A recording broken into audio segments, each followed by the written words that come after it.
All praises to the Most High. So tonight's topic is called Clueless Black Negroes. Clueless Black Negroes. Okay. Ramaphosa and Mokwe. Today is their day. Okay. Give me the book of Deuteronomy chapter 1 verse 1. You know what? Before we get Deuteronomy 1 and 1, give me the book of John 8:32. Give me John 8:32. Okay. John 8 verse 32. John chapter 8 and verse 32. Read that for me. The book of John, chapter 8, verses 32. Go ahead. And ye shall know the truth, and the truth shall make you free. So this is Christ speaking. He says, ye shall know the truth, and the truth shall make you free. Because as a people, we don't know what the truth is. We are clueless, we are confused, we are lost in the source. You understand? We are being confused by all these nations on earth. We don't know because we don't know who we are. Watch this. Give me the book of Isaiah 9, verse 16. Isaiah chapter 9, verse 16. Watch this. Isaiah chapter 9, verse 16. Read what you got. The book of Isaiah, chapter 9, verses 16. Go For ahead. the leaders of this people cause them to err, Mhm. and they that are led of them are destroyed. You see what the Bible is saying? It says, because the leaders of these people cause them to err. So these so-called black leaders, they are clueless. They don't know what's going on. They are just going with emotions. You understand? Ramaphosa is one, former Chief Justice Mokwe is another one. You understand? And all the other political leaders that we see, the pastors and so forth, but I'm honing on these two. Okay, read the verse again, verse 16. The book of Isaiah, chapter 9, verse 16. For the leaders of this people cause them to err, and they that are led of them are destroyed. You see what the Bible is saying? It says, and those that are led of them are destroyed. Because these so-called black leaders, they have no understanding, they have no knowledge, they cannot teach our people nothing. So they are leading our people into destruction. You understand? That's what's going on. Why? Give me that in Lamentations 4. Lamentations chapter 4, verse 17. Because they are leading our people astray. And our people, they trust in that because our people don't have faith. And our people, they don't know who they are. That's why the Lord is raising up prophets in these last days to bring our people, to give our people God's commandments. You understand? Read that. Lamentations 4, verse 17. Read it. The book of Lamentations, chapter 4, verse 17. Go ahead. And for us, our eyes as yet failed for our vain help. In our watching, we have watched for a nation that could not save us. So that's the problem right there, because our people, they are trusting upon these clueless black leaders, Ramaphosa and Mokwe. You understand? Just to be running their mouths, making deals. They have no idea that they are making a deal with the devil. They don't know. You understand? Because they reject the Bible. And our people, they trust in everything they say. You understand? Read again. The book of Lamentations, chapter 4, verse 17. As for us, our eyes as yet failed for our vain help. In our watching, we have watched for a nation that could not save us. So now, as a people, these clueless black leaders, guess what they do? They are making deals and covenants with these nations. You understand? America, Europe, China, and so on. Okay, Russia. So they are doing that because they trust in oppression. They are waiting for our oppressors to save them. You understand? They are waiting for the oppressors to save them. The oppressors are not going to deliver our people. You understand? Although they're making deals with them. And the reason why they make deals with them is because of this. Give me the book of Deuteronomy 32, verse 20. Okay. Deuteronomy 32, verse 20. The reason why you see these clueless black leaders, they are making deals with these other nations is because of this right here. Read that. Deuteronomy 32, verse 20. The book of Deuteronomy, chapter 32, verses 20. And he said, I will hide my face from them. I will see what their end shall be. Come on. For they are a very froward generation, children in whom is no faith. That's the problem right there. Children in whom is no faith. Our people have no faith, but they put their faith in what? They put their faith in an oppressive system. They put their faith in the oppressor. Everything that the oppressor brings, they put their faith in there. When you bring the Bible and say, listen, we need to return back to the Bible. We need to keep God's commandments so we can rule the earth. They don't want that. They want crumbs that are falling from the master's table. You understand? So that's why they are rushing for foreign aid. They don't want to actually go into the Bible to show our people really what's going on. Why are we in the conditions that we are living in? What did we do? What happened to us? What must we do to come out? They have no idea. You understand? So they're just repeating everything that they hear, everything that they see, which has nothing to do with bringing our people back to the Most High God. They don't care about that thing. Now that's why our people have no faith, but they put their faith in an oppressive system. They put their faith in the oppressor. You understand? Read again, verse 20. Come on. The book of Deuteronomy, chapter 32, verse 20. And he said, Read. I will hide my face from them. I will see what their end shall be, for they are a very froward generation, children in whom is no faith. He said, the problem is that we are a very froward generation, children whom is no faith. We lack faith. We don't put our faith in Most High. We put our faith in everything else but the Most High God. You understand? So now that the Lord is waking us up in these last days, the Most High God is setting up the real leaders. You understand? Give me that in Sirach 44, verse 1. Okay, the Most High God is setting up the real leaders that are going to be able to lead the people to rule the nations again, like we did it in the days of old. Read that. Sirach 44, verse 1. Watch this. The book of Ecclesiasticus, chapter 44, verse 1. Let us now praise famous men and our fathers that beget us. You see that thing? It says, let us praise famous men. Who are those famous men? Our fathers that beget us. All that, give me the book of Deuteronomy 1, verse 8. It is, let us praise famous men. Okay? He's going to tell you who those famous men are. Read that. Deuteronomy chapter 1, verse 8. The book of Deuteronomy, chapter 1, verses 8. Behold, I have set the land before you. Go in and possess the land which the Lord swore unto your fathers, Abraham, Isaac, and Jacob, to give unto them and to their seed after them. You see that thing? So are these famous men is our fathers that beget us, our forefather Abraham, Isaac, and Jacob. It says, and to give unto them and to their seed after them.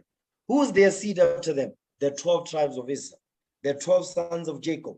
You understand? That's their seed after them. That's us today, calling ourselves Bantus and Negroes, Hispanics, Native American Indians. But we make up the 12 tribes of the nation of Israel. Okay, go back to Sirach 44, verse 1. The book of Ecclesiasticus, chapter 44, verse 1. Let us now praise famous men and our fathers that beget us. Our fathers that beget us, that's Abraham, Isaac, and Jacob, Joshua, Moses, Nehemiah, Nahum, okay, Peter, James, John, Ezekiel. You understand? Those are our forefathers that beget us. Okay, read on. The Lord hath wrought great glory by them through his great power from the beginning. From the beginning, from the time of Adam. Go ahead. Such as did bear rule in their kingdoms, men renowned for their power, giving counsel by their understanding and declaring prophecies. You see that thing? Is such as did bear rule in their kingdoms, because we ruled over great kingdoms in the days of old, during the time of King David, during the time of King Solomon, during the time of King Josiah, King Hezekiah. You understand? We ruled over the kingdoms on earth. Okay, read on. Come on. Leaders of the people by their counsels. Leaders of the people by their counsels. They were leaders of the people by their counsels, not by politics, not by the Constitution of South Africa, but by their counsels. What counsels is those? Watch this. Give me the book of Proverbs, okay? Give me Proverbs chapter 11, verse 14. Proverbs chapter 11, verse 14. Read that. The book of Proverbs chapter 11, verses 14. When no counsel is, the people fall, Go ahead. But in the multitude of counselors, there is safety. You see what the Bible is saying? It says, where no counsel is, the people fall. The reason why you see our people are destroyed today is because there's no counsel, like our forefathers, because our forefathers in the days of old, it says they were leaders of the people by their counsels. Which counsels? Counsels of understanding God's laws, because that's the counsel that they was using, the laws of the Most High God, to teach and guide the people. You understand? How to rule, how to build families, how to maintain our state of rulership over the nations. Right now, these clueless black leaders, guess what they do? They are bargaining with these nations. But are they really bargaining? No.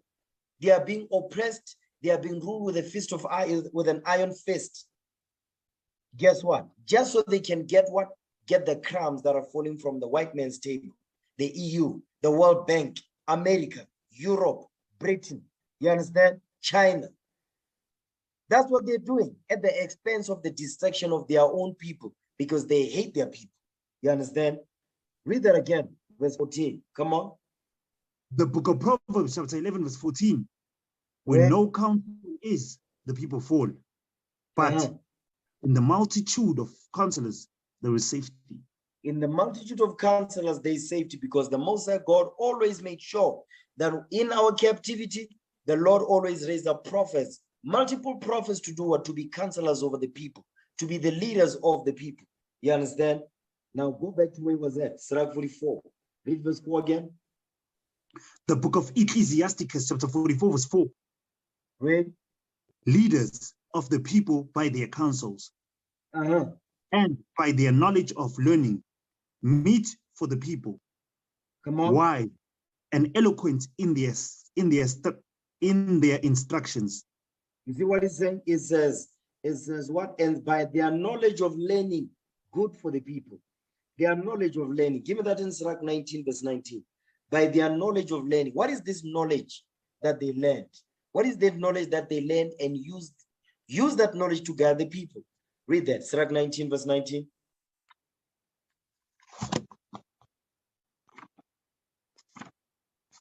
Because our forefathers was not bumps.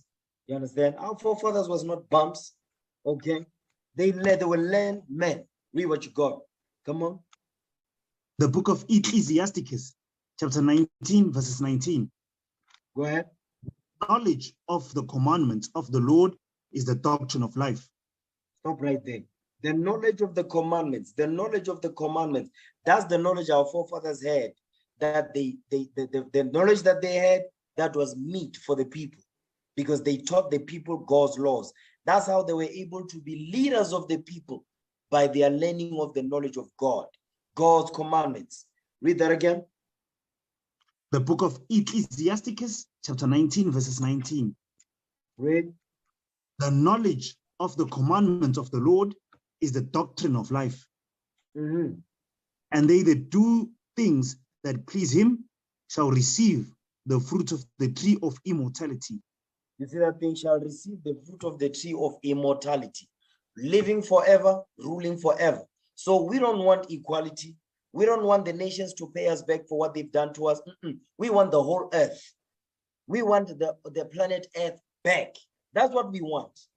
We don't want to be side by side with the nations. No, we want the earth back, because that is what was given to us from the beginning. The earth was created for our sakes. So we want the earth back. We don't want money, because there's no amount of money that will surpass eternal life and rulership and domination of all nations on earth. Nothing can replace that. So we want the earth back. That's what we want. And these clueless black leaders will never teach the people that. They'll teach the people to vote. They'll teach the people to toy. They'll teach the people to say what? To say, no, if you are unhappy about this housing that we're giving you, you must toy. You must vote. You understand? You must wear an ANC t-shirt. No. To hell with that. We don't want that. We want our earth back. That's what we want. You understand? Go back to Sirach 44. Verse 4 again. The book of Ecclesiasticus, chapter 44, verses 4. Leaders of the people by their counsels and by their knowledge of learning meet for the people. Why? And eloquent in their instructions. Did he say why? It says wise and eloquent in their instructions. What Bible are you reading? Read that part again. Wise and eloquent in their instructions. Wise and eloquent in their instruction, because they instructed the people out of God's laws. That's how they instructed the people. They did not use the constitution. They used the commandments of the Most High God. How to set up families, how to set up a nation, how to lead and maintain the nation's rulership over all nations on earth. We use God's laws to do that thing. Now watch this. Give me the book. Give me the book of Sirach chapter 11. Okay. Ecclesiasticus chapter 11. Watch this. Because the Most High God is raising us up in these last days. He's having mercy upon us. Give me the book of Sirach chapter 11. Read verse 13. Okay. Start at verse 12. We're going to read 12 down. Read. The book of Ecclesiasticus chapter 11 verses 12. Read. Again, there is another that is slow and hath need of help, wanting ability and full of poverty. Yet the eye of the Lord looked upon him for good and set him up from his low estate. So it's talk about the 12 tribes of Israel. You understand? It says there is none that is slow, because our people, they are slow bellies. You understand? We slow. So it says, and we need help. We need to be taught who we are. We need to be taught where we come from. We need to be reminded, according to the Bible, what happened to us and why it happened to us, and what must we do to come out of these conditions. You understand? That's why it says we need of help, wanting ability. We lack ability. You understand? It says, and full of poverty. We are impoverished as a people. Give me that in Isaiah 14, the last verse. It says, full of poverty. Look at the nation. Look at us as a nation. We are full of poverty. Okay. So these clueless black leaders have no clue what they're doing. That's why they are leading God's people astray. You understand? Read that. Isaiah 14, last verse. The book of Isaiah, chapter 14, verses 32. Come on. What shall one say then? What shall one then answer the messengers of the nation? That the Lord had founded Zion, and the poor of his people shall trust in it. You see that thing? The poor of God's people is the 12 tribes of Israel, Zion. You understand? So go back to where it was at, Sirach chapter 11, verse 12 again. The book of Ecclesiasticus, chapter 11, verse 12. Again, there is another that is slow and hath need of help, wanting ability, full of poverty. Yet the eye of the Lord looked upon him for good and sets him up from his low estate. So the Lord is setting us up from our low estate. He's waking us up. First and foremost, he is reviving us spiritually, so we remember who we are, that we are the 12 tribes of Israel. Go ahead. 13. And lifted up his head from misery, so that many that saw it marveled at him. You see what the Bible is saying? And lifted up his head from misery, because as a people, without God's commandments, we're miserable. Understand that? Without God's laws, we are miserable people. Look at us as a nation. We are miserable as a people. You understand? Our people is always complaining. We always mad. We always sad. We always confused. We lost. Everything we say don't make no sense. Why? Because we are miserable, because we are no longer keeping God's commandments. We forgot our God, so we forgot who we are. You understand? We forgot our owner. We forgot our identity, where we come from. You understand? What makes us great? We forgot all that. That's why he is saying, and lifted up his head from misery. Watch this. Give me Wisdom of Solomon, okay? Wisdom of Solomon chapter 15. Wisdom of Solomon chapter 15 and verse 13. Watch this. Wisdom of Solomon, chapter 15, verses 13. Come on. For this man, that of earthly matter maketh brittle vessels and graven images, knoweth himself to offend above all others. You see that thing? So because guess what? We worshiping as a nation, the 12 tribes of Israel, we are in captivity now, and what are we doing? Worshiping idols, graven images. You understand? Go ahead.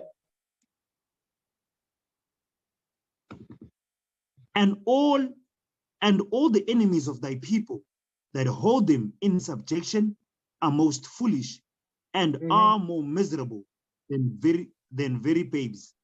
You see what the Bible is saying? It says, all the enemies of thy people. The enemies of our people is what? It's talk about the nations, and it's talk about heathen-minded Israelites, our people that support master, our people, the clueless black leaders that have no clue what they're doing. They are lost, they are confused. So they are the enemies of our people. You understand? Because they don't care about the nation of Israel. They don't love the people. Okay? That's what it says, and all the enemies of thy people that hold them in subjection, hold what in subjection? Graven images. You understand? It says, are most foolish. They're dumb as hell. That's what the Lord is saying. It says, and are more miserable than very babes, meaning they are miserable than children. A child is miserable. You understand? That's why if a newborn baby, they're always crying. When they want to eat, they cry. You understand? When they poop on themselves, they pee, they cry. They want to sleep, they cry. You see that thing? A child is miserable. So the Most High God is saying, as a nation, we're like that. Miserable. Because we're what? Worshipping graven images. Next verse. Go ahead. 15. For they counted all the idols of the heathen to be gods. You see that thing? It says, as a people, we counted all the idols of the heathens to be gods. That's our people, they worship white Jesus. Some of our people, they are into Scientology. Some of our people is atheist. Some of our people, they are into Pentecostal. You understand? Jehovah's Wickedness, Seventh-day Disadvantaged, Lutheran. You understand? Dutch Reformed and all that. Some of our people, they are into Buddhism. You understand? Some of our people, they worship Krishna. You understand? The series in India. Our people scattered over there. Okay, go ahead. Not which neither have the use of eyes to see, nor noses to draw breath, no ears to hear, no fingers of hands to handle. And as for their feet, they are slow to go. Meaning what? They cannot be carried, they cannot see, they cannot hear, because they are dumb idols. So as a people, that's why we're miserable now, because of that thing. That's what the Lord is saying right there. So go back to Sirach chapter 11, Sirach 11 verse 13. Read that again.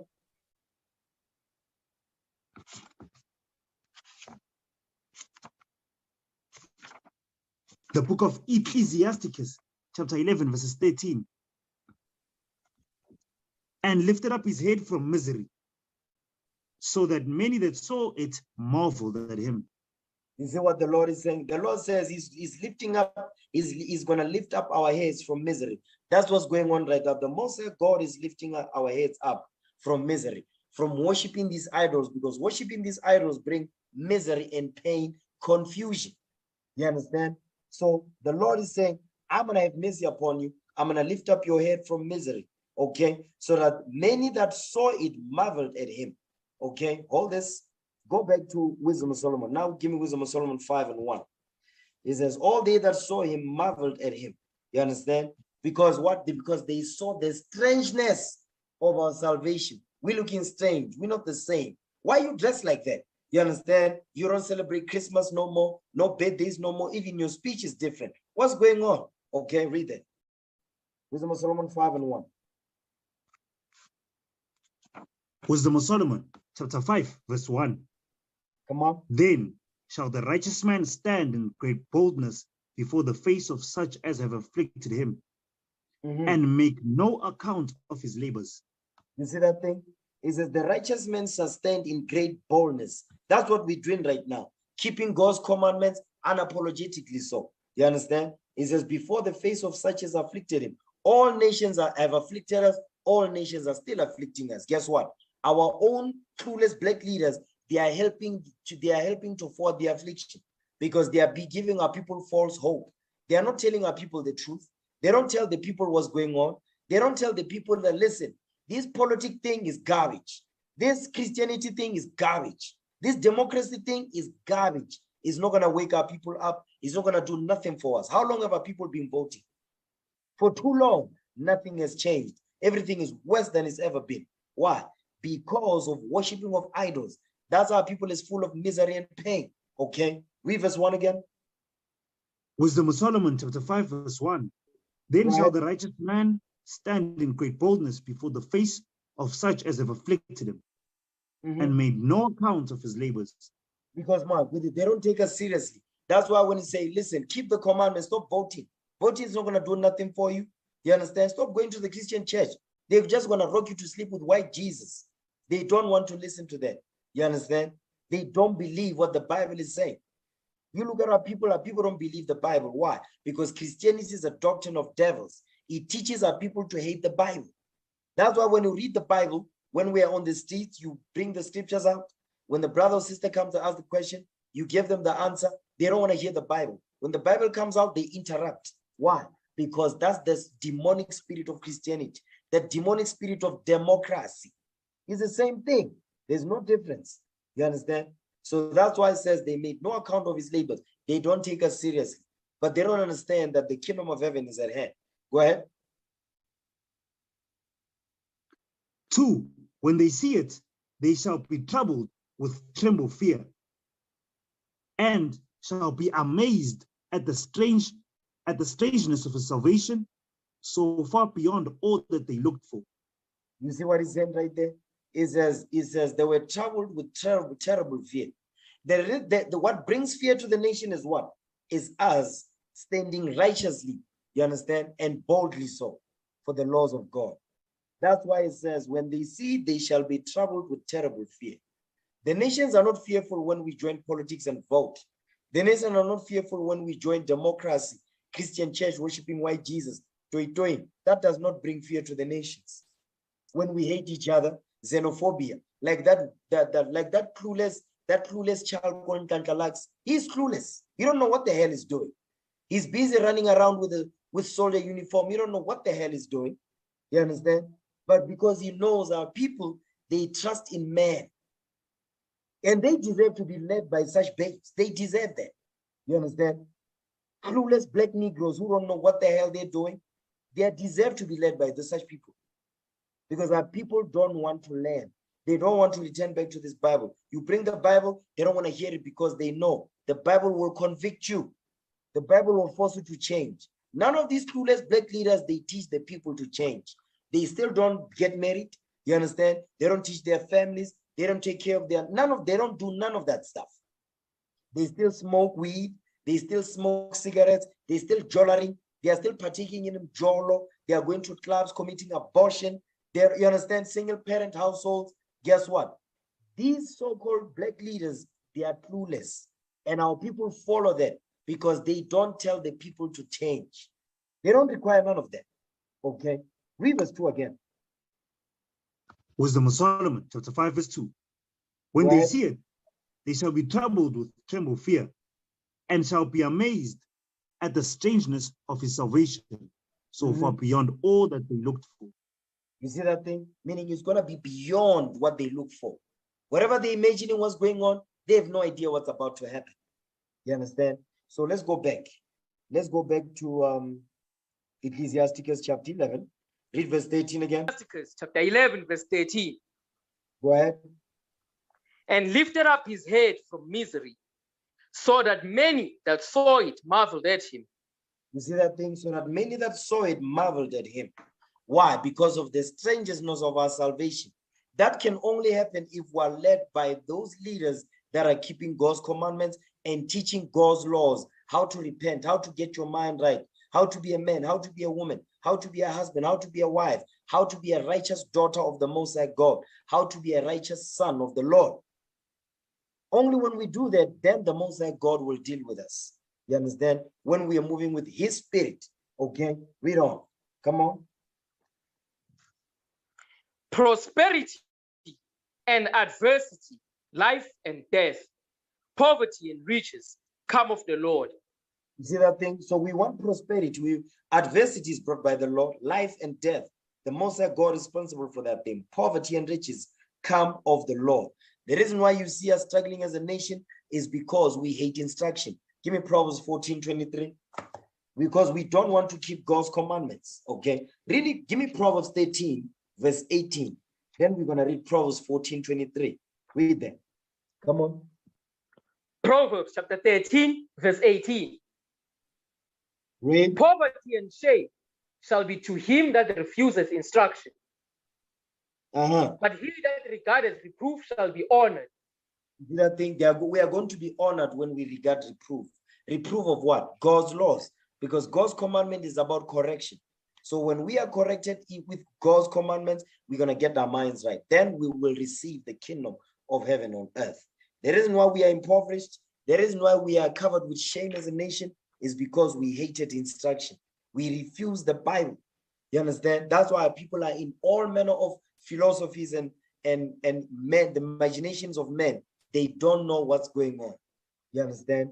Now, Proverbs 14:23, read that. Proverbs chapter 14, verse 23. Mm-hmm. In all labor there is profit, but the talk of the lips tendeth only to penury.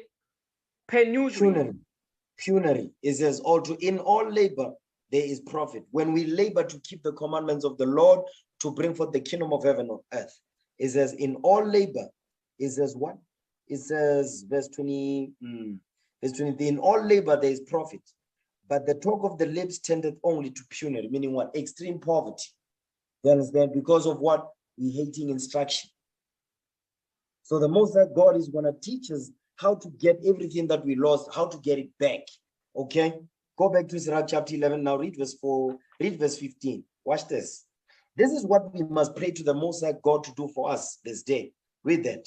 Sirach 11:15. Come on. Ecclesiasticus chapter 11, verse 15. Go ahead. Wisdom, knowledge, and understanding of the law are of the Lord. Stop right there. It says wisdom, knowledge, and understanding of the law are of the Lord. So if we want to have understanding of the law, we must do what? We must humble down to what the Bible is saying. So the Most High God can give us what? Can give us wisdom, knowledge, and understanding. You understand?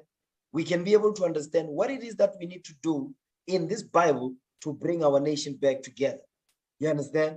Because our people, they are trusting in, again, clueless black Negroes who are called leaders of our people. They are not leaders. You understand? Those are just children with money. It doesn't matter how old they are just children with money.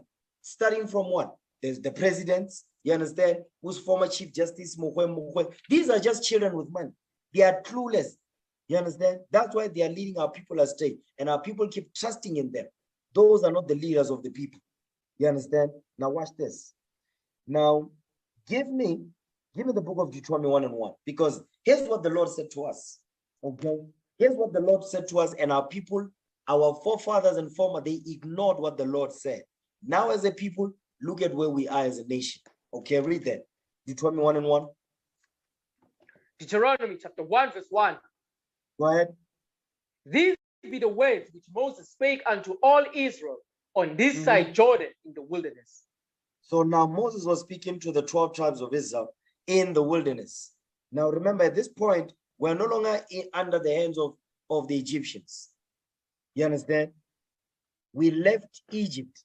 We are in the wilderness at this time. You understand? Read that again. Deuteronomy chapter 1, verse 1. These be the words which Moses spake unto all Israel on this side Jordan in the wilderness. Stop right there. Now watch this. It says, these be the words which Moses spake unto all Israel on this side Jordan in the wilderness. We're in the wilderness at this time, and Moses spoke words unto us. Give me Deuteronomy 29:29. We coming back here. Deuteronomy 29, verse 29. Let's see the words which Moses spake unto all Israel, all 12 tribes of Israel. What did Moses speak unto us? What was the words that Moses spoke unto us? Read that. Deuteronomy chapter 29, verse 29. Go ahead. The secret things belong unto the Lord our God. Come on. But those things which are revealed belong unto us and to our children forever, that we may do all the words of this law. That we may do what? That we may do all the words of this law. That we may do all the words of this law. So the words that Moses spake unto us, go back to Deuteronomy 1:1. So we understand the words that Moses spake unto all Israel when we were in the wilderness. The Bible is not a fairy tale book. Understand that. Read what you got. Deuteronomy 1:1. Deuteronomy chapter 1, verse 1. Go ahead. These be the words which Moses spake unto all Israel on this side Jordan in the wilderness. So these be the laws which Moses spake unto all Israel when we were in the wilderness. Go ahead. In the plain over against the Red Sea, between Paran and Tophel, and Laban and Hazeroth and Dizahab. So at this point, we're in the wilderness. We're journeying in the wilderness. You understand? Now watch this. The words which Moses spake unto all Israel, this is what those words say. Give me that in Deuteronomy 11, verse 26. Deuteronomy chapter 11, verse 26. These are the words which Moses spake unto all Israel. Watch this. Read it. Deuteronomy chapter 11, verse 26. Come on. Deuteronomy chapter 11, verse 26. Behold, I set before you this day a blessing and a curse. Read the verse again, verse 26. Deuteronomy chapter 11, verse 26. Behold, I set before you this day a blessing and a curse. So now these are the words which Moses spake unto us when we were in the wilderness. It says, I set before you this day a blessing and a curse. You understand? Read the next verse. Go ahead. A blessing if ye obey the commandments of the Lord your God, which I command you this day. So the Lord is saying through Moses, say, listen, if you're going to receive a blessing as the 12 tribes of Israel, if you obey the commandments of the Lord your God, which I command you this day. So the Most High God, he loves us, but with conditions.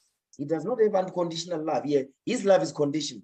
It says, if you obey my word, you will receive a blessing. Okay, go ahead.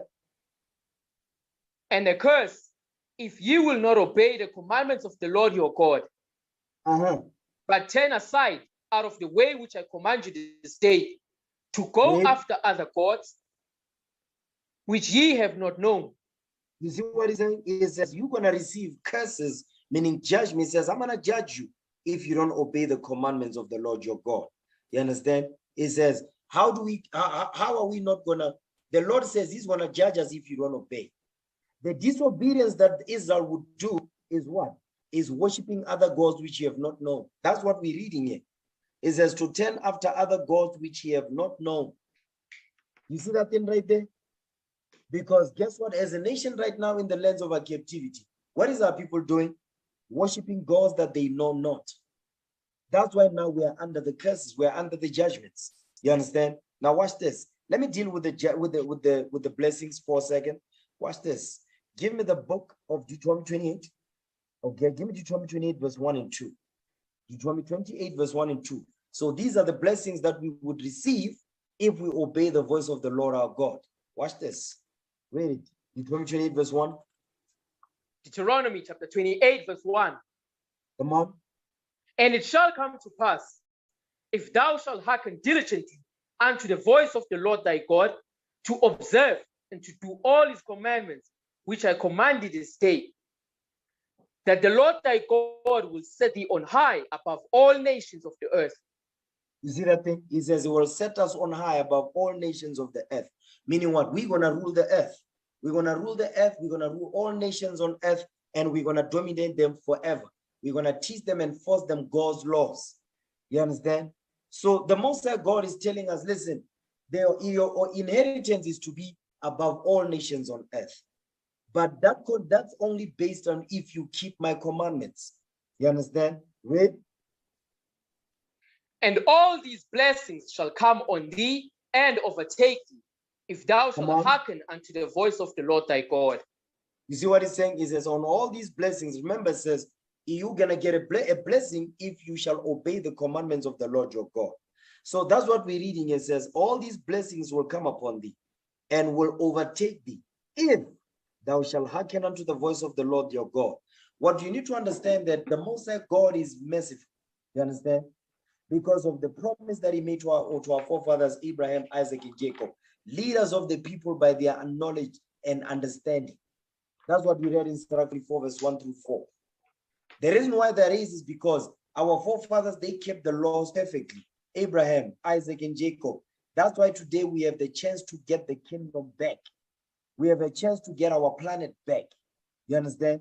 Because of the covenant that the Lord made with our forefathers, because they were faithful in all their doings in pleasing the Most High. So we have to walk after their footsteps. I'll give you an example. Watch this. Give me the book of Ezra. Okay, give me Ezra 4 verse 20. Okay, an example of when we were in our kingdom, when we ruled the nations on earth. Okay, watch this. I'm giving an example of the blessings that we would receive when we kept God's laws. Read it. Ezra chapter 4 verse 20. Come on. There have been mighty kings also over Jerusalem, which have ruled over all countries beyond the river, and toll, tribute, and custom was paid unto them. So these mighty kings is talking about King David, King Solomon, you understand? King Josiah, King Hezekiah. These are an example of mighty kings that rule over Jerusalem. King Asa, you understand? These were mighty kings that rule over Jerusalem. And it says, what it says? It says, toll, tribute, and custom was paid unto them. The nations, they paid us tax. You understand? They paid us tribute. They paid us customs. You understand? And toll was paid unto us. You couldn't come into the land of Jerusalem without paying money to come into our land. You couldn't do that. And all the realms that we ruled over, the nations paid us to cross over into other areas, into other lands and dominions that we ruled over. You understand? The nations brought their wealth unto us. That's what they did. That's when we was in our kingdoms. And the only reason why we did that is because we kept God's commandments. Okay. Now give me that in 2 Chronicles. Okay. 2 Chronicles 6. No, no, 2 Chronicles chapter 8. 2 Chronicles chapter 8. Let's read verse 7. 2 Chronicles 8, verse 7 and 8. Read that. 2 Chronicles chapter 8, verse 7. As for all the people that were left of the Hittites and the Amorites and the Perizzites and the Hivites and the Jebusites, which were not of Israel. So now these are the other nations. This is listing the Canaanites, the Hamites. Okay, they were not of Israel. Read. But of their children who were left after them in the land, whom the children of Israel consumed not, them did Solomon make to pay tribute until this day. You see that thing? So we forced them to pay tax. We were collecting tax from them. You understand? So that's when we were in our kingdom. We didn't pay tax. The reason why we're paying tax today is because why? Is because we are slaves. We are in captivity. We are subject to payments. Any type of payment, we are subject to it. You understand? Because of our sins. Now watch this. Give me 1 Kings 2 verse 11. 1 Kings chapter 2 and verse 11. 1 Kings chapter 2 verse 11. Go ahead. And the days that David reigned over Israel were 40 years. 7 years reigned he in Hebron, and 33 years reigned he in Jerusalem. You see that thing? So 40 years David was the king. King David ruled over all Israel, over all 12 tribes of Israel. That's when we were in our glory. You understand? We kept the commandments, and the Most High God did bless us. Watch this. Give me that in 1 Kings chapter 11, verse 42. You know what? Before you get me there, give me the book of 1 Samuel 17, verse 42. Because we need to understand our forefather King David. What did he look like? Because our people, when you Google King David, a white man pops up. That's why when you look at the news, the type of deals, the type of confederacy that these clueless black leaders are doing, like Cyril Ramaphosa, he accepted the letter of agreement with the Jewish people. He's clueless. He don't know what's going on. He don't know his history. He don't know the history of his forefathers. That's why he can blindly make a deal with Amalek. You understand? You see former Chief Justice Mukwege. He's also making just damn and foolish statements about the people he doesn't even know that those are not the real Jews. You hear these damn black Christians, black Christians are the worst. They are the main ones that say, no, we love Israel. We pray for Jerusalem. Not realizing that they are Jerusalem. Those white people in our land, those are not the real Jews of the Bible. Those people are not the biblical Israelites. Those are the people that stole our land, our culture, our history, and our book. You understand? And they're using the media to push a false narrative that they are the real Jews of the Bible, which they are not. And because these clueless black leaders, they don't know their history, that's why these nations are able to manipulate them and make them look like fools in the media. But the prophets are back. Understand that. Read that. 1 Samuel chapter 17, verse 42. Let's see what King David looked like.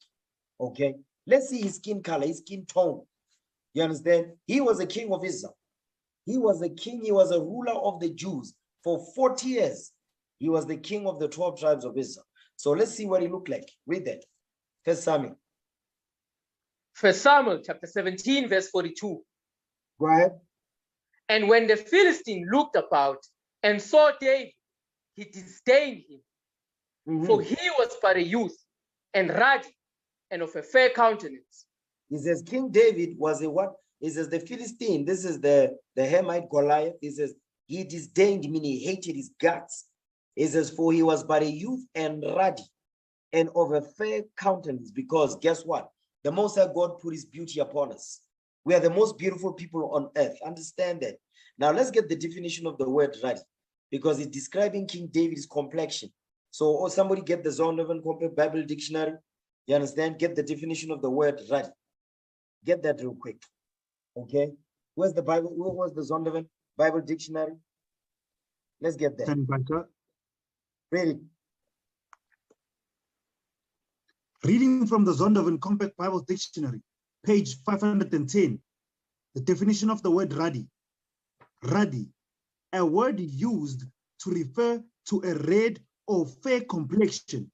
So usually, hold on, usually that word meaning is letting you know that that word is used incorrectly, because what they've done is that they mean to say that the word ruddy means red. No, I don't mean that. He's going to tell you what the word ruddy means. Keep reading. Go ahead. In contrast to the dark skin of the Hebrews. You see that thing? You see what the word ruddy means? The word ruddy means what? The word ruddy means black. The dark skin of the Hebrews.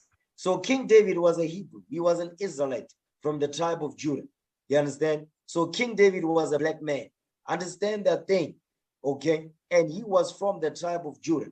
Okay. Now watch this. Give me that in Jeremiah 14, verse 2. Read that. Jeremiah 14, verse 2. Let's see what the Jews look like. Because King David is from the tribe of Judah. He was a king of Israel. You understand? Ruling in Hebron. Okay. With his Kejath Abba. Read what you got. Come on. Jeremiah 14, verse 2. Read it. Jeremiah chapter 14, verse 2. Go ahead. Judah mourneth, and the gates thereof languish. They are black unto the ground. It says the Jews are black unto the ground. The reason why you see today those Jewish people in our land calling themselves Israelis, because they are not the Israelites. They are not the sons and daughters of Jacob. Those are the children of Edom. Those are the children of Eliphaz. Those are the descendants of the bastard child of Eliphaz. Eliphaz is his son. You understand? Those are not the children of Israel. So what we're reading here, that's why you see them, they were black. They're always wearing black, is because in their minds, they are trying to fulfill this scripture when it says they are black unto the ground. Because they are clueless, they are misled. They don't understand, because those are converts. And guess what? People like Wosel Ramaphosa, former Chief Justice Mukwege, they don't know that history. They are confused and they are lost. They don't understand what's going on. That's why they can blindly make deals with Amalek. You understand? They have no idea what's going on. But we, the prophets in the Spirit of Christ, we're going to bring all things to our remembrance. You understand? Our people must know this truth before the Lord returns. Okay? Now watch this. Give me the book of 1 Kings chapter 11, verse 42. Because remember, we're going over the blessings, you understand, if we keep God's commandments. And those blessings that we never pay tax, we rule all nations on earth, and the nations paid us tax. The nations brought unto us their wealth, which is really our wealth, because the whole earth was made for us. You understand? Now read that. 1 Kings chapter 11, verse 42. This is during the time of King Solomon. Okay, read it. 1 Kings chapter 11, verse 42. Go ahead. And the time that Solomon reigned in Jerusalem over all Israel was 40 years. So King Solomon ruled over Jerusalem for 40 years. You understand? Over all 12 tribes of Israel. You understand? And during King Solomon's reign, watch this. Give me Sirach 47. Ecclesiasticus.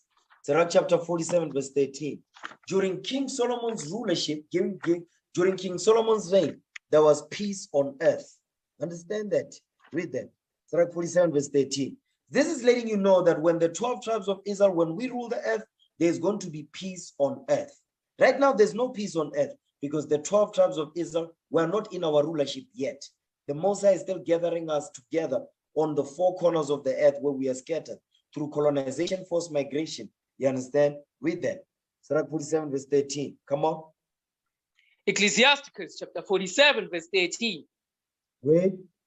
Solomon reigned in a peaceable time. You see that? And King was Solomon honored. ruled. Hold on. King Solomon ruled in a peaceable time. When this is letting you know, when the 12 tribes of Israel rule, there will be peace on earth. Read. And was honored. For God made all quiet round about him, that he might build an house in his name and prepare his sanctuary forever. Go ahead. Come on. How wise was thou in thy youth, and Because as the a greatest- flood? Hold on. It says, how wise was thou in thy youth? Because the Most High God bestowed upon King Solomon the knowledge and wisdom that we read about in this Bible. Go ahead. How wise was thou in thy youth, and as a flood, filled with understanding? Read.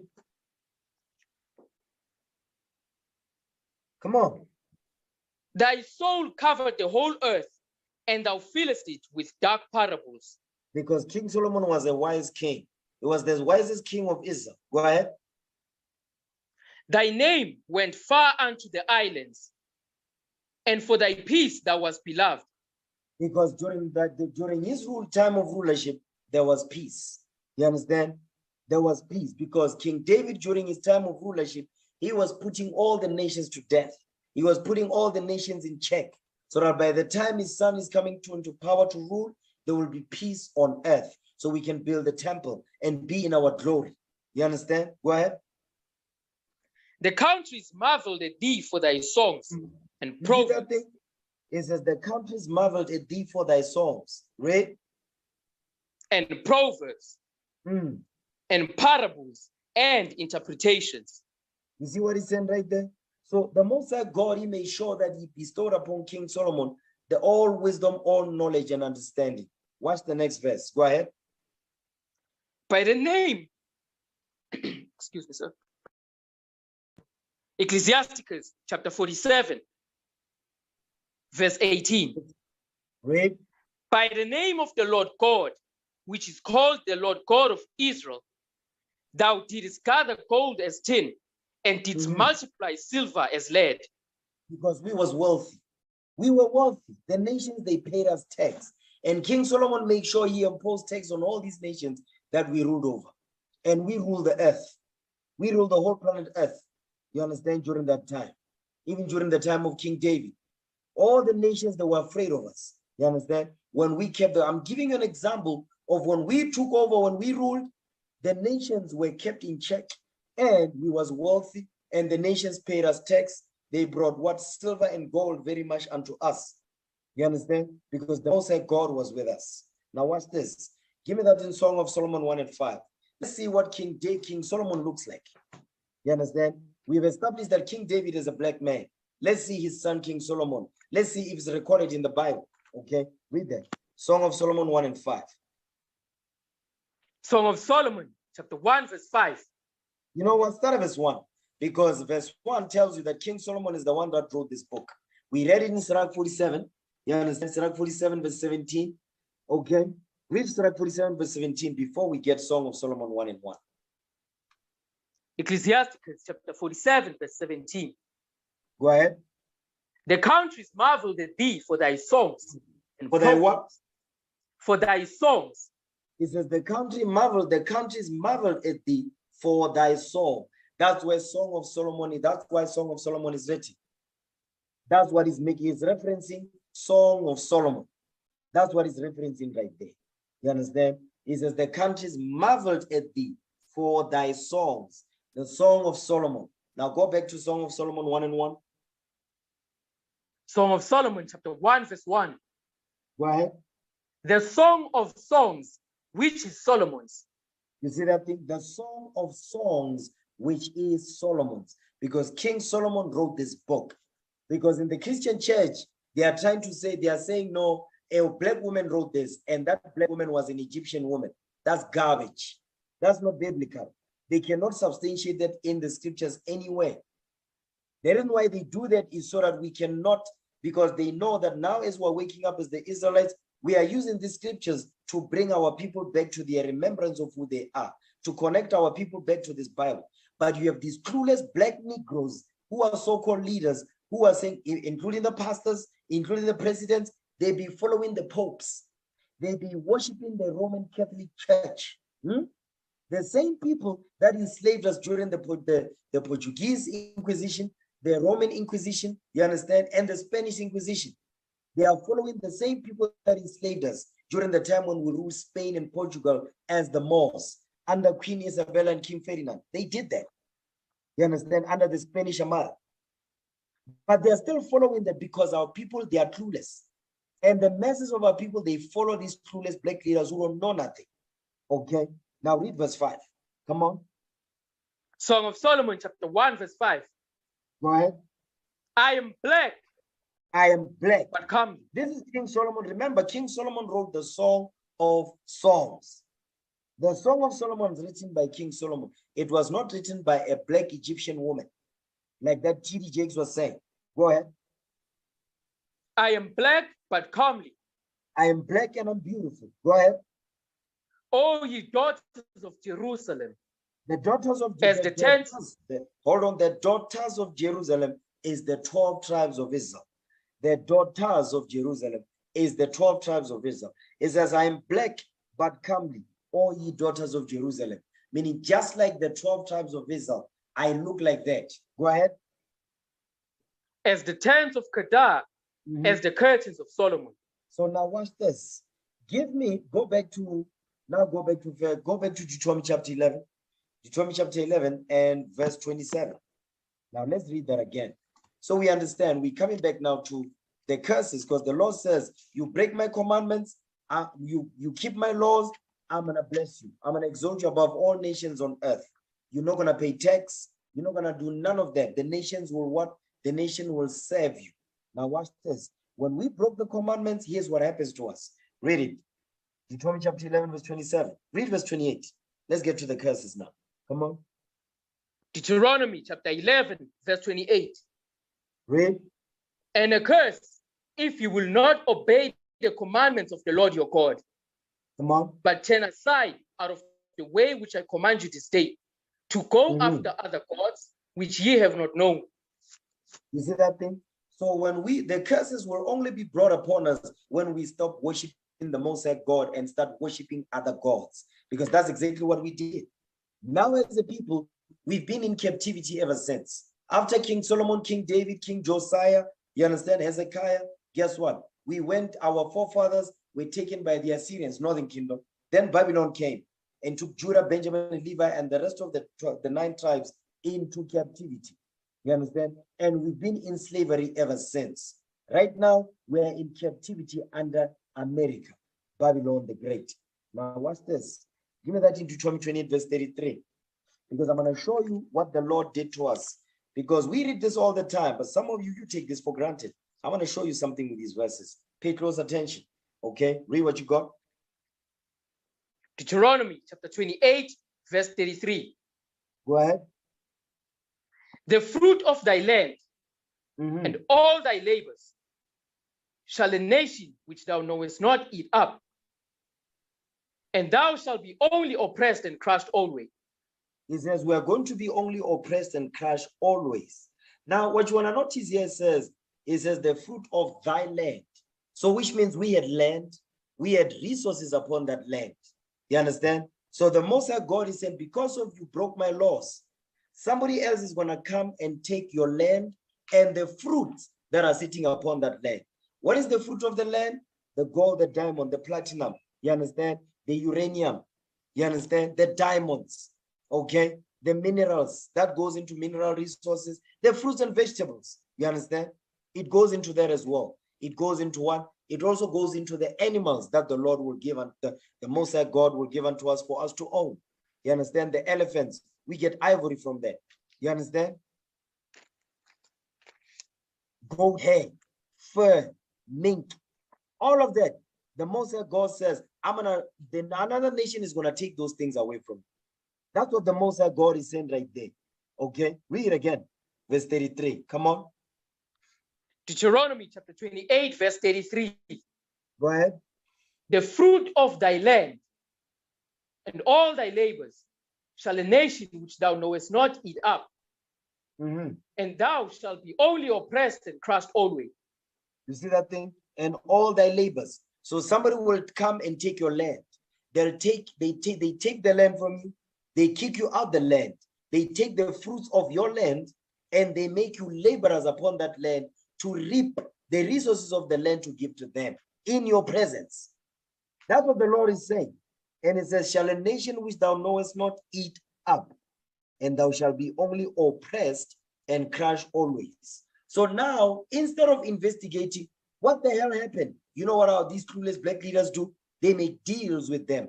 They're not investigating what the hell happened. And when you start to rebel, look at what happened to Gaddafi. When Gaddafi rebelled and said, no, we own the resources. So we're going to create one currency in the continent, and all these nations, they have to trade based on our currency because we got the resources upon this land. Guess what happened? Other clueless black leaders, they said, to hell with that. We don't want that. We want to be attached to master because master is taking care of us because they don't see the big picture. And none of these clueless black leaders stood up when Gaddafi was being humiliated and put to death on national television. They did nothing. They said nothing. They didn't do nothing. Where was Ramaphosa? Where was Mbeki? They said they kept quiet. None of them said nothing. You understand? They did not say anything because they hate their own people. That's what I'm trying to show you. They don't give a damn about their people. Okay? Read again verse 33. Deuteronomy chapter 28, verse 33. Wait. The fruit of thy land and all thy labors shall a nation which thou knowest not eat up, and thou shalt be only oppressed and crushed always. You shall be only oppressed and crushed always. Right now, as a people, we are oppressed. How are we being oppressed? Because the land will be taken from us.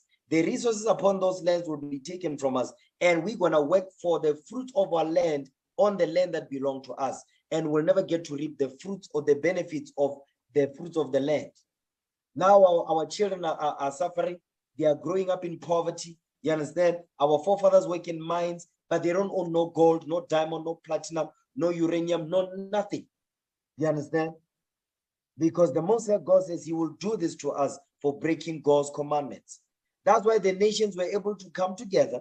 You understand? Watch this. Go back to Lamentations 4. We're going to read verse 15 and 16 now. Watch this.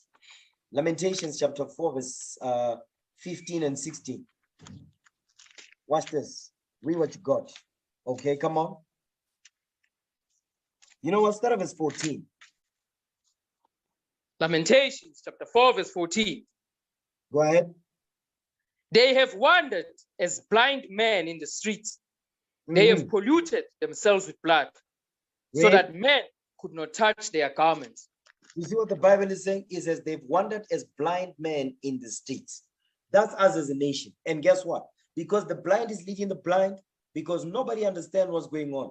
You understand? Because they don't want to open the Bible and read and learn something. So now it says, as a people, our people are wandering as blind men in the streets. And these clueless black leaders, they are blind. They don't have a clue what to do or what's going on. That's why these other nations are able to manipulate them. They play them like the piano. You understand? Give me that in Proverbs 21:16. It says, we're wandering as blind men in the streets. You understand? We're wandering. Okay? We are blind because we're spiritually, those so-called these clueless black leaders, their eyes are closed. And when they come across people like us, they will not hear anything we have to say because they don't want to hear what the Bible got to say because they know in their spirits they have to change. Read that. Proverbs 21:16. Read it. Proverbs chapter 21, verse 16. Come on. The man that wandereth out of the way of understanding shall remain in the congregation of the dead. You see that thing? Because we wandered out of the way of understanding of this Bible, now we are in the congregation of the dead as a nation. We're spiritually dead. You understand? We're spiritually dead. We're spiritually blind. We're spiritually deaf. And we dumb too as a people. Why? Because we rejected God's laws. So now it says we are wandering as blind men in the streets. You see that thing right there? So go back. Lamentations 4:14. So these so-called leaders, they are clueless. Now I'm going to show you that. Keep reading. Read that, Lamentations 4:14. Lamentations chapter 4, verse 14. They have wandered as blind men in the streets. They have polluted themselves with blood, so that men could not touch their garments. That they polluted themselves with blood. But what are they doing? They are making deals at the expense of their people. You understand? They're making deals with China. So China will do what? What does China do? China will give them foreign aid. And guess what happens after that? What happens after that is that now these countries, South Africa, Ghana, Congo, Guinea, you understand? Now they are indebted now. Now we are in debt. So now we entered what is called the debt trap. Now we are in debt. We are trapped under debt because of what? Because of these wicked deals that these clueless black leaders are making. You see that they polluted themselves with blood, the blood of their people, so that men could not touch their gun because they are wicked as hell. Go ahead. Lamentations chapter 4, verse 15. Come on. They cried unto them, depart ye, it is unclean. Depart, depart, touch not. When they fled away and wandered, they said among the heathen, they shall no more sojourn there. You see what he's saying? Because he says they cried unto them. Who's crying unto these clueless black leaders? The prophets. The prophets are the ones that are crying unto these black leaders to get their minds right. And the people that follow them with the word of God. It says, we're telling them, depart. Don't make deals with them. You understand? It is unclean. Depart, depart, touch not. Meaning don't get involved in their business deals because you're only going to find yourself in trouble at the expense of your nation. It says, when they fled away and wandered, meaning they fled away towards the heathens and they wandered among them. You understand? It says, they said among the heathen, they shall no more sojourn there. Meaning what? They are no longer going to sojourn among their own people, but they'll sojourn among the heathens because the heathens are looking after them. They don't care about the people. That's why when you see all these clueless black leaders, when they are voted into office, they don't do nothing for their people. You understand? Because now, I think it's in March. March is going to be Sharpeville, I think, when they're going to celebrate and commemorate what happened during the time in 1960, the Sharpeville massacre. There was a woman, our mother, in Sharpeville, and they were interviewing her. You know what she said? She said, Ramaphosa only comes during this time. But after that, the whole year he does not come. He only comes once a year on that day to give a speech and he goes. That woman was saying that, our mother, you understand? It was a painful thing to see because they don't give a damn about their people. You understand? Keep reading. The anger of the Lord has divided them. You see that thing? He will not now the anger of the Lord allowed us to be divided among these nations. Politics, religion, Christianity, democracy. You understand? Read. He will no more regard them. They respected not the persons of the priests. They favored not the elders. Because they didn't give a damn about the priests, because the priests came with the law. The elders came with counsel, because those were the leaders of Israel. They didn't want to listen to that stuff. That's why you see our people today that are in the Christian church, they are taught to hate the Bible, because the Bible is a book of law and order. And because they are taught that the laws of God are done away with, that's our people, when they hear the Bible, they reject it, not realizing that they are rejecting their inheritance. And that is what's going on. That's why you see people like Ramaphosa, they can make deals with those Jewish people, you understand, in our land today, calling themselves Israelis, which they are not the real Jews. They can blindly make those deals. And guess what? They are commanded by these they are commanded by these Jewish people, because I see them on the news. And ETV, that demonic channel, ETV is always airing these type of things. When the former Chief Justice Mukwege, he was making a speech and say he loves Israel and all of that. You know how many Jewish Amalek people came and commended him for what he did? Because they were just looking at him. Look at this fool right here. You don't know he is the real people. We stole your history, you clueless black man. They just laugh at us. You understand? But we bring in the flavor back. Understand that. Now watch this. Read the verse again, verse 16. I'm going to show you something with this thing. Okay? Lamentations chapter 4, verse 16. Go ahead. The anger of the Lord has divided them. Stop right He there. will no more. Hold on. The anger of the Lord had divided them. How? How is the anger of the Lord divided us? Guess what? When during the 1800s, with the Berlin Conference, you understand, with Otto von Bismarck, with the 13 European nations, you understand, they came together on how to rob us. And they divided the continent up, you understand, to take the best pieces of the continent, because there's best resources on this continent. You understand? So the Most High God allowed this nation to divide us during the Berlin Conference, and to divide us during when they were giving us Bantu stands and they were giving us Bantu education. That's why they divided us by language and by culture. That's what they did. That's why now as a people we're divided as ever. You understand?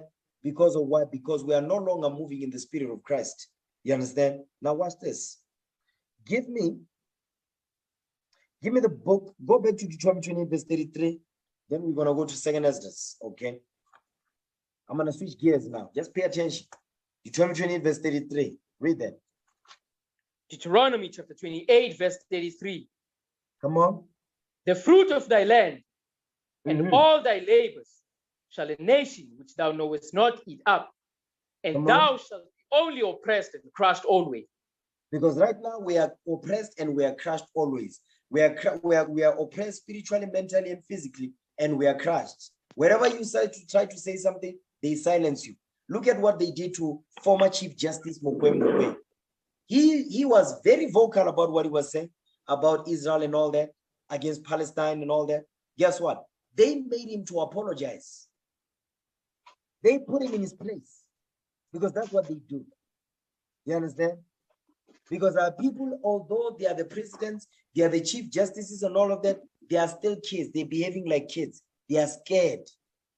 They are afraid. You understand? They are still treating them like kids. That's what you don't understand. That's what I want you men and women to understand. You understand? Now watch this. Give me 2nd Ezra 16:46. 2nd Ezra 16, verse 46. Let's read that. 2nd Ezra chapter 16, verse 46. Read. For strangers shall reap their fruits. Stop right there. The strangers is the nations that we know not, in Deuteronomy 28, verse 33. Those are the strangers, the aliens. The strangers is these other nations, the Dutch, the French, the British, the Portuguese. You understand? Now, the Americans, the Europeans. Now, who's following now? China. China is partaking in this. You understand? Because China, everything that America does, China does it as well. I'm going to prove that. Hold that. Give me 2nd Ezra chapter 15 now. 2nd Ezra 15 and verse 46. Watch this. Everything that America does, China is following right along, because they want to what? They want to do what America does. America is conquering. America conquered the continent of Africa. You understand? They're conquering. They're having powerful influence over all nations on earth. Not only that, they don't want to leave the continent of Africa. You understand? Because there's resources here. That's how they survive. That's how they're able to build their war machines, their nuclear bombs and weapons. Where do they get the material to build these weaponry from? They get it from the continent, the mineral resources that they get from here. So China is doing the same thing. They are also building military bases on the continent. Watch this. Read that. 2nd Ezra chapter 15, okay, verse 46. Read that. 2nd Ezra chapter 15, verse 46. And thou, Asia, that art partaker of the hope of Babylon, and art the glory of a person. Read that again. 2nd Ezra chapter 15, verse 46. Mm-hmm. And thou, Asia, that art partaker of the hope of Babylon, Stop and right art there. the glory. Hold on. It says, and thou, Asia. It says, thou art the what? Thou, Read that Asia, part again. and thou, Asia, thou art partaker of the hope of Babylon. Thou art the partaker of the hope of Babylon. So Asia, guess what? They said they are the partakers of the hope of Babylon. So everything that America does, China, Japan, you know, all the Asian countries, they want to follow after them. They want to follow right behind them. That's what the Lord is saying. Go ahead. And at the glory of a person. Read. Woe be unto thee, thou wretch, because thou hast made thyself like unto her. You see that thing? It says China, India, they've made themselves like unto America because those are Asian countries. You understand? It says, woe be unto thee, thou wretch, because thou hast made thyself like unto her. Because that's what America, that's what China's doing, particularly China, not India, not so much, because India, yeah, they are doing that, but not like the way that China is doing it. Okay, go ahead. And has decked thy daughters in whoredom. You see that thing?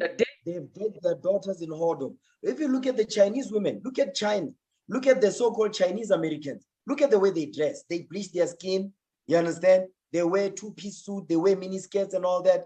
They are following what America does. Go ahead. That they might please and glory in thy lovers, which have always. Hold on. Is it that they may what? That they might please and glory in thy lovers, Right? which have always desired to commit whoredom with thee. You see that thing right there? It says, which have always desired to commit whoredom with thee. So it says, China always desired to commit whoredom with America.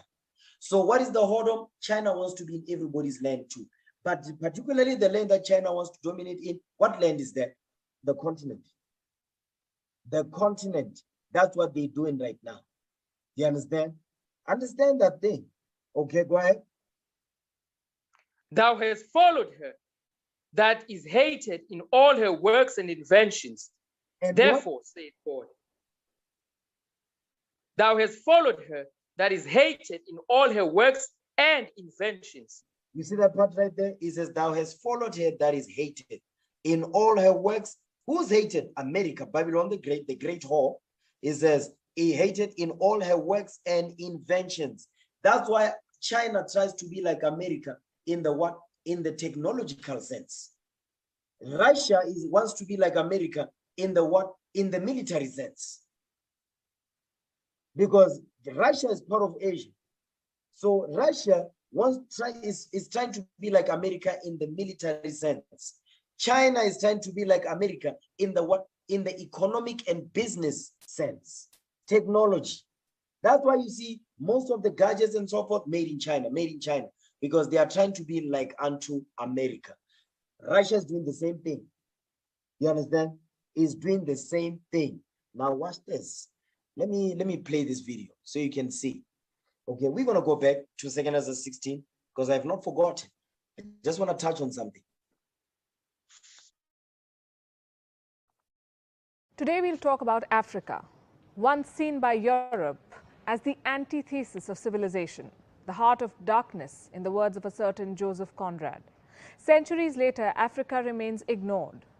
It makes news for its conflicts, poverty, and exoticism. For the longest time, the world saw it as a lost cause. Then one country saw opportunity, and thus began a new race for Africa, not very different from the scramble of the 19th century when colonial Britain and France wanted raw materials, slaves, and geopolitical influence. Now, in the 21st century, global powers are in more or less the same race. China, the United States, India, the European Union, Japan, Israel, Canada as the clear winner. I just want to show These you. countries are in the race for Africa. Look at what these nations. You've got Canada, US, Israel, which is what? Amalek. Because the real people, the people of the land are not there. We are scattered all over all the earth. You've got the European Union, you've got China, you've got India, you've got Japan. You see, China, India, Japan, that's part of Asia. You understand? Then you've got Israel, which is Amalek is over there. You've got the European Union with the EU, you've got Canada, you've got the United States of America. You understand? All of them, they are rushing to the continent of Africa because that's where it's happening. But the inhabitants of the land, we are impoverished. Great poverty. You understand? And one country is emerging as the clear winner.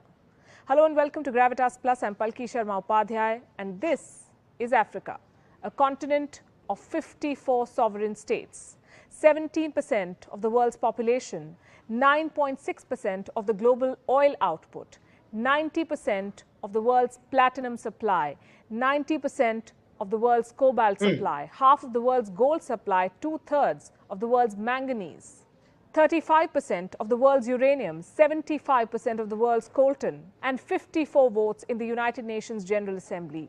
This is what makes Africa so attractive. Because of the minerals. The reason why these nations, all these countries, these nations of the earth, they are attracted to the continent is because of the mineral resources that are upon the land. That's why the Most High God allowed them to divide us among them so that they can, they divided us. You have to make sure that we don't get along, but they rob us collectively, okay? The continent, a battleground for global powers.